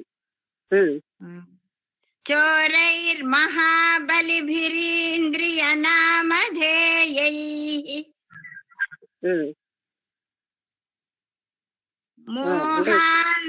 మోహాంధకార కుహరే వినిపాతితస్య లక్ష్మీనుసింహ మమ దేహి కరావలంబం. మోహాంధకార కుహరాలలోని మనం అందరమును పూర్తిగా మునిగిపోయాం, అంటే అందులో ఉండిపోయాం. ఎక్కడ పడితే అక్కడ మోహం అనేటటువంటి ఇంద్రియాలు అన్నిటి వల్ల వచ్చిన మోహంతో కూరుకుపోయి కట్టబడిపోయి ఉన్నాం ఇక్కడ. అంటే ఈ ఇంద్రియ సుఖాలు ఎంత అనుభవించినా అవే బాగున్నాయి అనుకుంటూ అదే అనుభవిస్తూ ఆ చనిపోయే వరకు అవే బాగున్నాయని ఫీల్ అవుతుంది. మనం అందులోనే వ్యక్తిగా తాళతో కట్టబడినట్టు కట్టబడిపోయాం, ఇంద్రియ సుఖాల కంటే అతీతంగా వెళ్లకుండా. ఓకే. లక్ష్మీపతే కమలనాభ సురేశ విష్ణు యజ్ఞేశ యజ్ఞ మధుసూదన విశ్వరూప బ్రహ్మణ్య కేశవ జనార్దన వాసుదేవ లక్ష్మీనుసింహ మమ దేహి కరావలంబం. అందుకని ఆ లక్ష్మీ నృసింహని ఇలాగా స్తుతిస్తున్నారు. నువ్వు ఇలాంటి వాడి అలాంటి వాడి అని, నువ్వే మమ్మల్ని ఇందులోంచి తీసి పడేయా, ఈ పైకి తీసుకురావాలి అని అడుగుతున్నారు. అంటే వీళ్ళందరూ ఎంత తెలివితేటలతో రాశారో మీరు ఆలోచించండి. సంసార కూపాన్ని మనం గుర్తు చేస్తున్నారు. ఈ శ్లోకములు స్తోత్రములు ఏంటంటే తెలివి లేని వాళ్ళు రాయలేదు, చాలా జ్ఞానంగా రాశారు. ఇంతలాంటి సంసార కూపం ఇందులోంచి మమ్మల్ని బయట పడేవయ్యా అని అడుగుతున్నారు. ఆయన సహాయం లేకపోతే మనం బయట పడలేం కనుక పరమాత్ముడా నువ్వే ఇందులోంచి మమ్మల్ని బయట పడేయాలి. ఏ రూపంలో ఉన్న భగవంతుడైనా పరమాత్ముడే. ఆ పరమాత్మ తత్వాన్ని మనం ప్రార్థిస్తున్నాం. ఆ రూపం కాదు మనం ప్రాముఖ్యం ఇవ్వాల్సింది. ఇక్కడ లక్ష్మీ నృసింహ రూపంలో ఉన్న పరమాత్మ తత్వాన్ని మనం ప్రార్థన చేస్తున్నాం. నువ్వే మమ్మల్ని ఇందులోంచి బయట పడేవయ్యా. మనకేంటంటే పరమాత్ముడికి ఒక రూపం ఉంటేనే ఆయనకు అన్ని ఉంటాయి అనుకుంటాం. కానీ రూపం లేని ఆ పరమాత్మ తత్వమే అందరి దేవతలకి ఆధారంగా ఉంది కనుక దాన్నే మనం పట్టుకున్నామంటే, అయితే రూపం లేని దానికి ఏమి ఉండవని అనుకోకూడదు. అది సంపూర్ణమైనది. అన్ని సమస్తము అందులో ఉంటాయి. కారుణ్యం ఉంది, క్షమ ఉంది, ప్రేమ ఉంది, సర్వశక్తివంతమైనటువంటి స్థితి ఉంది, సర్వవ్యాపి స్థితి ఉంది, సర్వాత్మక స్థితి ఉంది. అటువంటి పరమాత్మతత్వం ఒక చిన్న రూపంగానే పరిమితం చేసుకోకుండా ఆ రూపంలో అనంతత్వాన్ని మనం చూడగలుగుతున్నామంటే అప్పుడు మనకి ఎప్పుడు కూడా ముందుకెళ్లే స్థితి ఉంటుంది. లేకపోతే యోగ వాసిష్టంలో శివుడు చెప్పినట్టుగా ఒక రూపాన్నే పట్టుకుంటే దేహభావంతోనే మనం ఉండిపోయి అది చాలా పాపం అన్నారు. అందుకని రూపానికి అతీతమైన పరమాత్మ తత్వాన్ని మనం చూడగలుగుతూ ఉండాలి. ఏ రూపంలో ఉన్నా ఆ రూపంలో ఉన్నటువంటి అతీతమైన పరమాత్మ తత్వమే సమస్తానికి మూలం. దేవతలందరికీ కూడా మూలం పరమాత్ముడు. అందుకని ఆ పరమాత్మ తత్వాన్ని మనం కాన్సన్ట్రేట్ చేస్తూ ఎప్పుడూ కూడా దాన్ని ధ్యానిస్తూ ఉంటే ఆ పరమాత్మ తత్వానికి సమస్తమైన కెపాసిటీస్ ఉన్నాయి.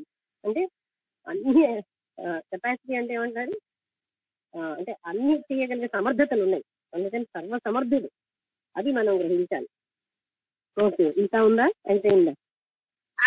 ఉన్నదండి. చదవండి. బ్రహ్మణ్యకే భక్తానురక్త పరిపాలన పారిజాత. అదే ప్రహ్లాదుడు నారదుడు వాళ్ళ గురించి రాశారమ్మ, చదవమంటారా? చూడా, అది ఉందా? బ్రహ్మణ్యకేశ ప్రహ్లాద నారద పరాశర పుండరీక వ్యాసాంబరీష సుఖ సౌనిక హృన్నివాస భక్తానురక్త పరిపాలన పారిజాత లక్ష్మీనుసింహ మమ దేహి కరావలంబం. అందరూ చూసారా, అందరు మహాత్ములలో మొట్టమొదటి ప్రహ్లాదుడు వచ్చాడు. భక్తులలో ప్రహ్లాద నారద పరాశర అంటే మిగతా తర్వాత వ్యాసుడు మొదలైన మహత్తులు అందరి హృదయాలలో ఉన్నవాడి నువ్వేనయ్యా అని. అలాగా అంటే నువ్వే మమ్మల్ని ఇందులోంచి బయటకు తీయగలవు అంటే వాళ్ళు ఎప్పుడు వాళ్ళ హృదయాల్లో పరమాత్మ తత్వాన్ని తోటి ఆనందిస్తూ ఉంటారు. ఈ మిగతాదంతా స్వామివారి వర్ణనేనమ్మా. చదివింది కంప్లీట్ గా. తప్పేం లేదు. Okay okay. వామే తరేణ వరదా భయహస్త ముద్రాం లక్ష్మీ నృసింహ మమ దేహి కరావలంబం ఆద్యంత శూన్యమజమవ్యయమప్రమేయం ఆదిత్య రుద్ర నిగమాది నుత ప్రభావం. అంటే ఆయన ఎక్కడ ఆదో ఎక్కడ మనతో తెలియదు, అటువంటి స్వరూపం అది. త్వాంభోధిజాస్య మధులోలుపమత్త భృంగం లక్ష్మీ నృసింహ మమ దేహి కరావలంబం. వరాహ రామ నరసింహ రమాదికాంత క్రీడా విలోల విధిశూలి సుర ప్రగస్త్య హంసాత్మకం పరమహంస విహార లీలం లక్ష్మీ నృసింహ మమ దేహి కరావలంబం. అంటే ఒకసారి ఆయన నిరంతరం క్రీడతోటి అంతటా ఉన్నాడు అంటూ మనకి హంస అంటే అంటే ఇప్పుడు ఇందాక చెప్పాడు కదా, ప్రాణాపానాలను కలిపి యోగి, అదే అన్నమాట. హంస అంటే ప్రాణాపానాలను కలిపేటటువంటి అది. అది అన్ని కూడా చాలా మీనింగ్ఫుల్ గా ఉంటాయి. కానీ నేను ఇక్కడ కాన్సన్ట్రేట్ చేసేది ఎందుకంటే ఇదంతా ఇప్పుడు ఒక క్షణంలో జరగదు. కానీ ఆ సంసారం ఎంత ఘోరమైనదో, అది ఎంత తెలివిగానో రాసినవారు, అది ఎంత ఘోరంగా ఉందో. ఇలాంటి ఘోరమైన సంసారాన్ని పట్టుకుని మనం వేలాడుతూ ఉంటాం ఎంతో బాగుంది అనుకుంటూ. అందుకని ఎంతలాగా పోల్చేదో చూడండి. అంటే అటువంటి ఘోరలు ఉన్నటువంటి సర్పాలతో నిరంతరం కాటేస్తుంటాయి, ఏదో మనం ఆనందంగా ఉంటాం. అది మన గొప్పతనం. ఓకే, చదివింది. మాతా నృసింహశ్చ పితా నృసింహాః భ్రాతా నృసింహశ్చ సఖా నృసింహాః విద్యా నృసింహో ద్రవిణం నృసింహాః లక్ష్మీ నృసింహ మమ దేహి కరావలంబం. అయిపోయిందా? ఇంకా ఉన్నది, చదవమంటే చదువుతానమ్మా. అంటే అన్ని ఇంకా పొగడతలేదు స్వామివారి పొగడతలేదు కాదు, వాటికి ఇంటర్నల్ మీనింగ్ కూడా ఉంటుంది. చదవండి. సరే. అంటే ద్రవిణం సమస్తం నువ్వే అని చెప్పేస్తున్నారు. నువ్వే అంతటా ఉన్నది. నేను చెప్పాను కదా, ఇక్కడ ఒక దేవత అని చూడకూడదు, పరమాత్మ తత్వంగా చూస్తేనే అర్థం అవుతుంది.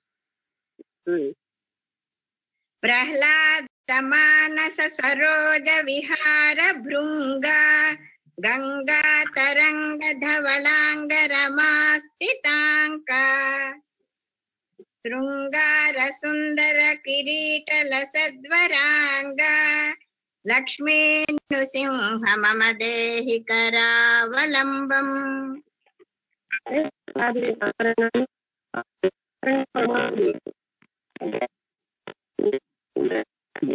తన అంతరంగంలో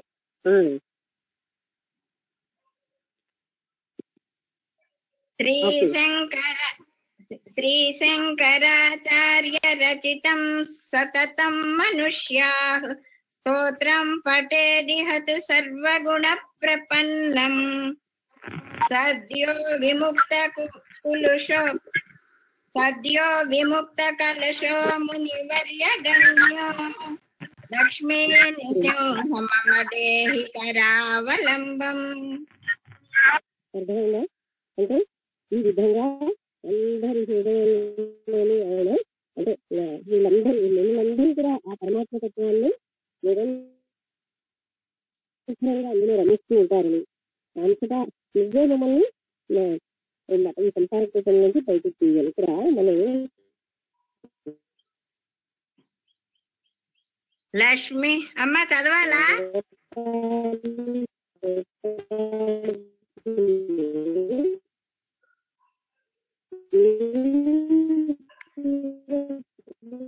హలో అమ్మా, వినిపించట్లేదు.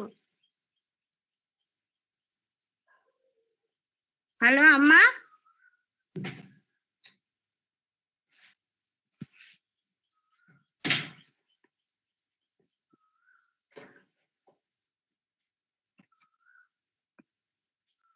హలో, ఎవరికైనా వినిపిస్తున్నదండి అమ్మ వాయిస్? అది వినపట్ల, మీ వాయిసే వినపడుతుంది, మేడం వినపట్ల.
ఎంత జ్ఞానంతో రాస్తున్నారో చూడండి. అది సంసారం ఎంత, అందుకనే సనస్సుజాతీయుల వారు లాంటి వాళ్ళ మాటలే మనకు దొరకవు. అటువంటి సనస్సుజాతీయం మనకి లభించింది సంసారంలోంచి. అది ధృతరాష్ట్రుడికి ఆన్సర్ చెప్పడం ద్వారా మనందరికీ కూడా అది ఆన్సర్ అవుతుంది. అందుకని మనం ఇందులో మునిగిపోయి నానా రకాల బాధలతో జీవిస్తున్నాం అనే విషయం మనం తెలుసుకోవాలి, వివేకంతో బయటపడాలి. ఓకే, ఇంతకీ ఈ పుస్తకం 2-3 రోజుల్లో అయిపోతుందా? ఎన్ని పేజీలు ఉన్నాయి భువన కుమార్ గారు?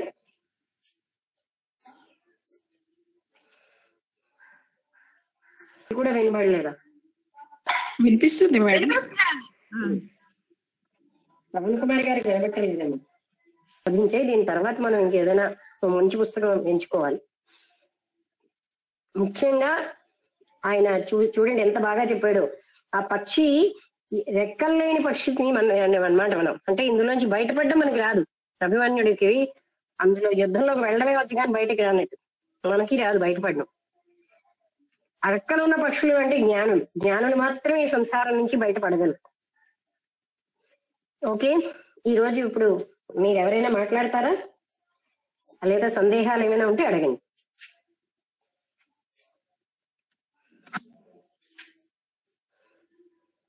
హలో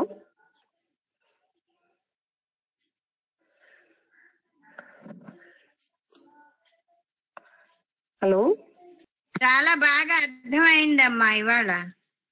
అజ్ఞానంతో సంసార కోపం నుంచి బయటపడలేక రెక్కలు తగిన పక్షులే ఒక విధంగా. అందుకే పైకి ఎగరడం చేత కాక అందులోనే అలా కొట్టుమిట్టాడుతూ ఉంటున్నాము అని రోజు ఈ లక్ష్మీ నృసింహ కరావలంబం చదివేస్తూ ఉంటాం. మమ్మల్ని లాగు అంటాం, కానీ లాగుకొనే విధానం మనకు మనమే తెలుసుకోవాలన్న సంగతి బాగా అర్థమైందమ్మా.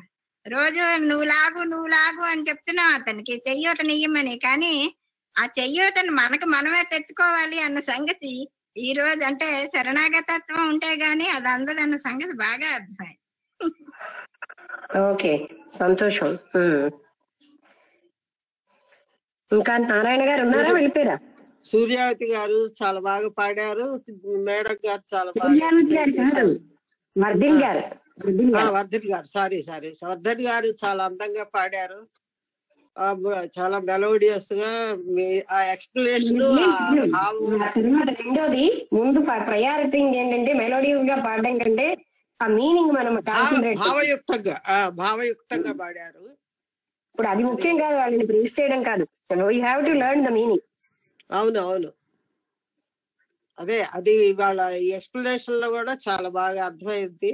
బాగా మనం ఎంత కోపంలో ఉన్నామని తెలుసుకోవడానికి చదవమన్నారు. అవును, జాతుల వారు అలా పోలుస్తున్నారు కనుక. అవును, చాలా బాగుంది వాళ్ళ ఎక్స్ప్లెనేషన్ అంతా. చాలా ఇవాళ ఇది కూడా డిస్టర్బెన్స్ దగ్గరే నేను ఎక్స్ప్లెయిన్ చేస్తున్నాను. అవును, మొత్తం అంతా నేను అంటే మొత్తం అంతా చేయలేదు. అవును, చాలా బాగా క్లియర్ గా ఉపమానాలు కూడా చాలా అద్భుతంగా ఇచ్చారు. జీవితం అంటే ఎన్ని విధాలుగా మనం అలా దీంట్లో ఉన్నామో, లోపభూయిష్టంగా ఉందో మన జీవితం అనేది తెలుస్తుంది.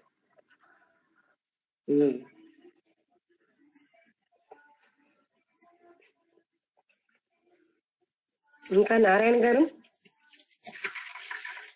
నమస్తే మేడం గారు. సిగ్నల్ ఉందో లేదో ఎప్పటికప్పుడే చెప్పండి. అదేనమ్మా, నిన్ను పేపర్ తయారు చేస్తూ 7:20కి అయిపోయింది. మొన్న ఇంటి దగ్గర సిగ్నల్ రాలేదమ్మా. ఈరోజు అంటే క్లాసులో చాలా మంచి విషయాలు రావడం కాదమ్మా, మీరు మాకు చెప్పే విధానం అత్యద్భుతంగా ఉందమ్మా. అంటే ఇంతకు ముందు లక్ష్మీ నరసింహ స్తోత్రం, కరావలంబ స్తోత్రం చదివినా ఏదో చదువుకొని వెళ్ళిపోయాను తప్ప, అంటే ఇంత ఘోర సంసారం, అంటే వేదాంత ద్వారా ఘోర సంసారం అంటాడమ్మా. ఈ ఘోర సంసారాన్ని ఎలా తరింప చేసుకోవాలి ఈ రోజు మాకు నిజంగా కళ్ళ కట్టినట్టు చూపించారమ్మా.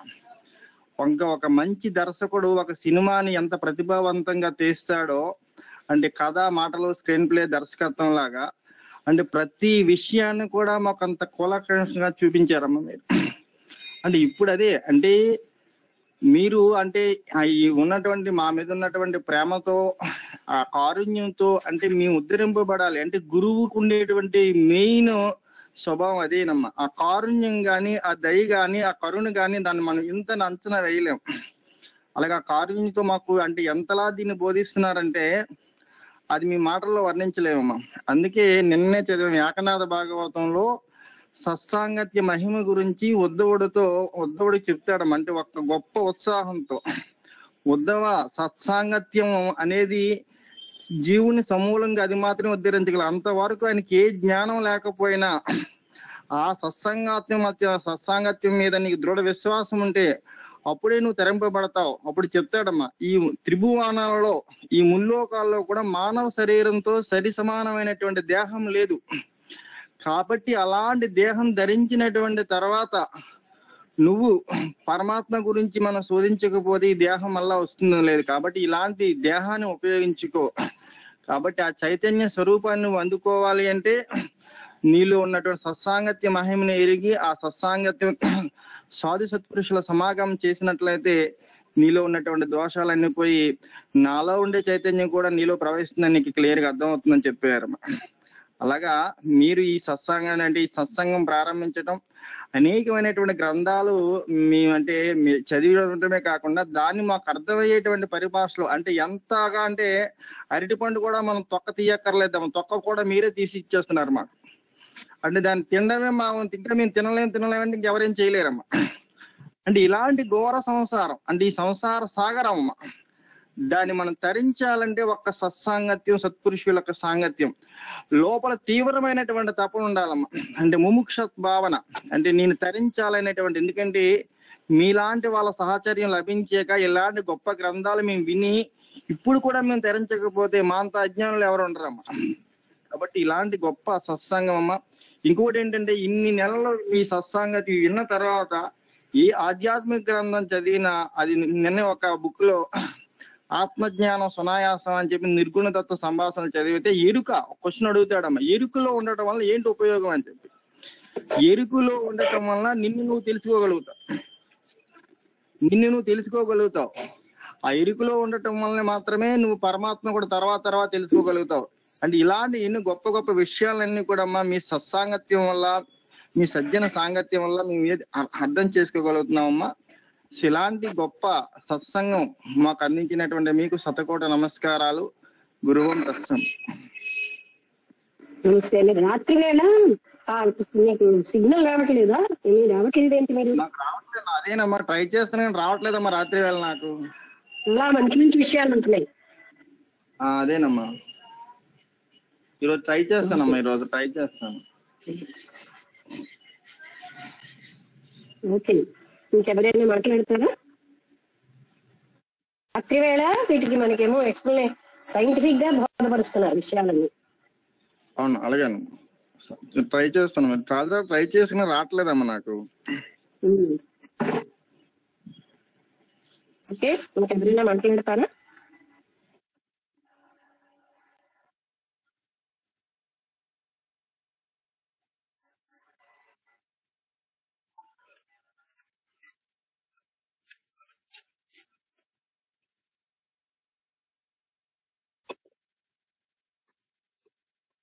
సరే, మాట్లాడకపోతే మరి ముగించేద్దాం. మాట్లాడతారా? చెప్పండి. ఇవాళ క్లాస్ అంతా కూడా చాలా బాగున్నదండి. ఈ రెండు పక్షుల గురించి, రెక్కలు ఉన్నటువంటి పక్షులు మాత్రమే అంటే వాళ్ళ రెక్కలు ఉన్నటువంటి పక్షులు జ్ఞానం కలిగి పరమాత్మని పొందగలుగుతున్నారు అని చెప్పి విషయం చెప్పారు. రెక్కలు తగినటువంటి పక్షులమైనటువంటి మేము ఇంకా ఈ సంసారంలోనే ఇందులోనే ఈదుకుంటూ ఉండి ఇదే మహాసముద్రం, ఇదే ఇంద్రభోగం అని చెప్పేసి ఈ ఇంద్రియాల వాంఛలకు అన్నిటికీ కూడా లోహపడిపోయి ఇందులోనే ఊరిగిపోతున్నా అని చెప్పి విషయాన్ని, ఈ రెక్కలు దిగిన పక్షులు మేము నిజంగా అక్షర సత్యాలు ఇవన్నీ కూడా ఏదైతే సత్యమో అదంతా కూడా సజాతి వాళ్ళు ఎంత బాగా చెప్పారో, మీరు ఇంకా మాకు అర్థమయ్యేటట్టు ఇంత మా స్థాయికి దిగి మీరు ప్రతి విషయాన్ని కూడా మాకు ఎలా చెప్తున్నారంటే, సంసారాల సాధనలో ఎలా ఈదుకు వెళ్ళిపోతున్నాను తప్ప ఒక్కసారైన పరమాత్మని పట్టుకుంటే ఎవరైనా సరే ఎప్పటికైనా ఎరుకు కలిగి ప్రతి విషయాన్ని కూడా అవగాహన చేసుకుంటూ వెళ్తే ఆ పరమాత్మని చేరుకోగలిగినటువంటి నమ్మకం కలుగుతోందండి. తర్వాత ఈ కరావలంబ స్తోత్రం ఎంత బాగా సంసారాన్ని విష సర్పాలతోటి, తర్వాత ఇంకా ఏంటంటే అగ్ని కూపంలో ఎలాగైతే మలమల మారిపోతూ ఉంటామో అలాగా ఉంటుంది. కాకపోతే అందరూ కూడా ప్రతి క్షణం కూడా ఈ ఇందులోనే ఉండిపోకండి, ఉన్నదంతా ఉన్నటువంటి పరమాత్మని పొందగలగాలి అని చెప్పేసి ఇవాళ మీరు చెప్పారండి. చాలా బాగా అర్థమైందండి. ధన్యవాదాలండి. బాగుంది. అంటే మనం సంసారం ఏంటి సాగరంలో ఏమి మనకి ఈత రాదు, మీరు ఈత వచ్చేదని చెప్తున్నారు. ఒకసారి ములుగుతూ ఒకసారి తేలుతున్నాం. ఓకే,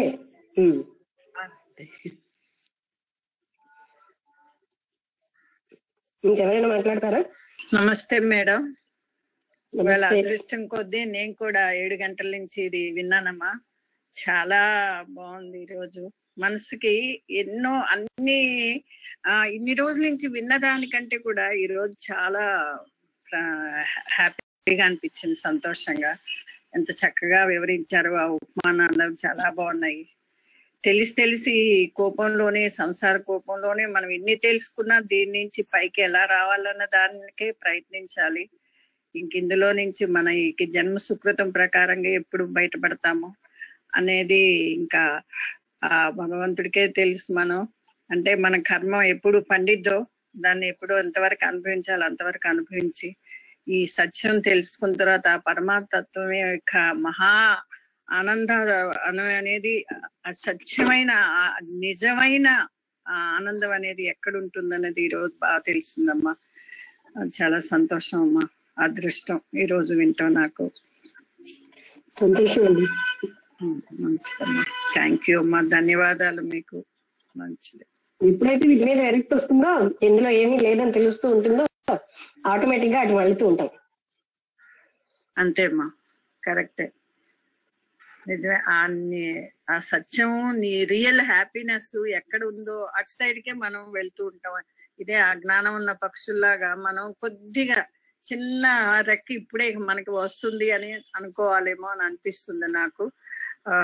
చాలా ఇలాంటి జ్ఞానం తెలుసుకోవటం ముందు ఈ జన్మ సుకృతం. ఇప్పటి వరకు ఇలాంటి మనం ఇన్ని శ్లోకాలు ఏవో చదువుతుంటాం బుక్ తీసుకుని, దీంట్లో అర్థం అనేది సరిగ్గా దాన్ని అర్థం చేసుకోకుండా చదువుతున్నాం. ఈ రోజు నిజంగా మేడం గారు వర్ధిని గారు ఎంత చక్కగా మీరు చెప్పటం, ఆమె చదవటం, దాని ద్వారా ఇప్పుడు ఆ శ్లోకంలో ఎంత మంచి మీనింగ్ ఉందని ఈ రోజు నిజంగా తెలుసుకున్నాను. మామూలుగా చదివేసాం, చిన్నప్పుడు కూడా దాన్ని చదివాము. భలే చాలా బాగుందమ్మా. ఇవాళ అయితే చాలా చక్కగా వివరించారు. నిజంగా మీ యొక్క ఆధ్వర్యంలో, మీ సమక్షంలో మేము ఇంత మంచి జ్ఞానాన్ని పొందుతున్నాం. ధన్యవాదాలమ్మా, మీకు సంతోషం. సంతోషం, మంచి జ్ఞానం అనేది అర్థమైంది. సంతోషం. అదేమ్మా, అది తెలుసుకోగలిగావు. ఏది నిత్యం అనేది, ఏది సత్యం, ఎటు వెళ్ళాలి మనం అనే దానికి మాకు ఒక దారి చూపిస్తున్నారు. చాలా బాగుందమ్మా, మంచిది. మాట్లాడతారా? హలో, ఇది ఈజీగానే ఉంది కదా సబ్జెక్ట్ మనకి. ఇవాళ శాంతిశ్రీ గారు మాట్లాడలేదా? నేను శాంతిశ్రీనే ఇంతకు ముందు మాట్లాడింది. ఓహో, మీరే. నేను అనురాధ గారు అనుకుంటున్నాను. ఇద్దరితో అవునా అమ్మా, నేనే మాట్లాడాను. అలాగే మాట్లాడే విధానం కూడా ఒకలా ఉంటుంది. ఓకే, థ్యాంక్స్ అమ్మా, మంచిది. చాలా సంతోషం అమ్మా. అదే అంటున్నా, కరెక్ట్ గా 6:59 కి నేను ఆన్ చేశాను. అప్పటి నుంచి ఎంత మంచి ఉపమానం అనుకుంటూ, ఒక అందమైన వృక్షం మీద రెక్కలు తెగిన పక్షులు, రెక్కలున్న యోగులు పక్షులు, వాళ్ళు ఎలా ఆ పరమాత్మత్వాన్ని తెలుసుకున్నారు అనే దాని గురించి ఎంత ఇంట్రెస్టింగ్ గా, ఎంత మనసుకి ఆనందంగా ఉందో అన్నమాట. ఇక అప్పటి నుంచి అలా పట్టుకుని కూర్చుని వింటున్నానమ్మా. చాలా సంతోషం తల్లి, ఈరోజు బాగుందమ్మా.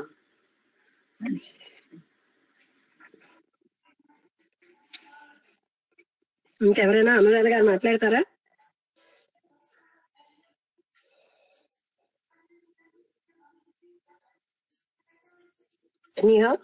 మనము శంకరాచార్యులు గారు రాసిన భజగోవిందం కూడా ఒక రోజు ఇలా జ్ఞాపకం, అంటే అది బాగా నేర్చుకున్నాం.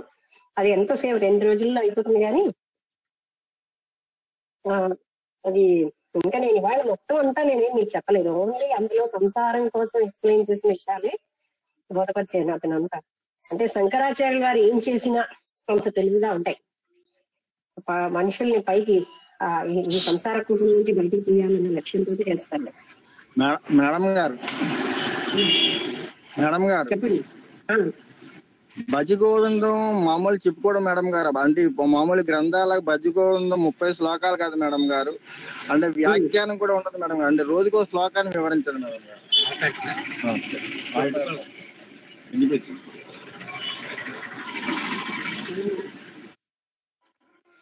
అప్పుడు ఉపన్యాసం ఎక్కువైపోతుంది.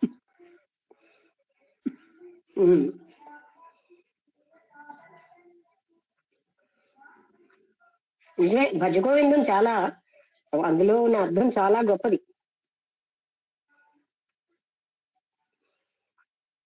ఓకే, అయితే ఇంకెవరు మాట్లాడకపోతే ముగించేద్దాం.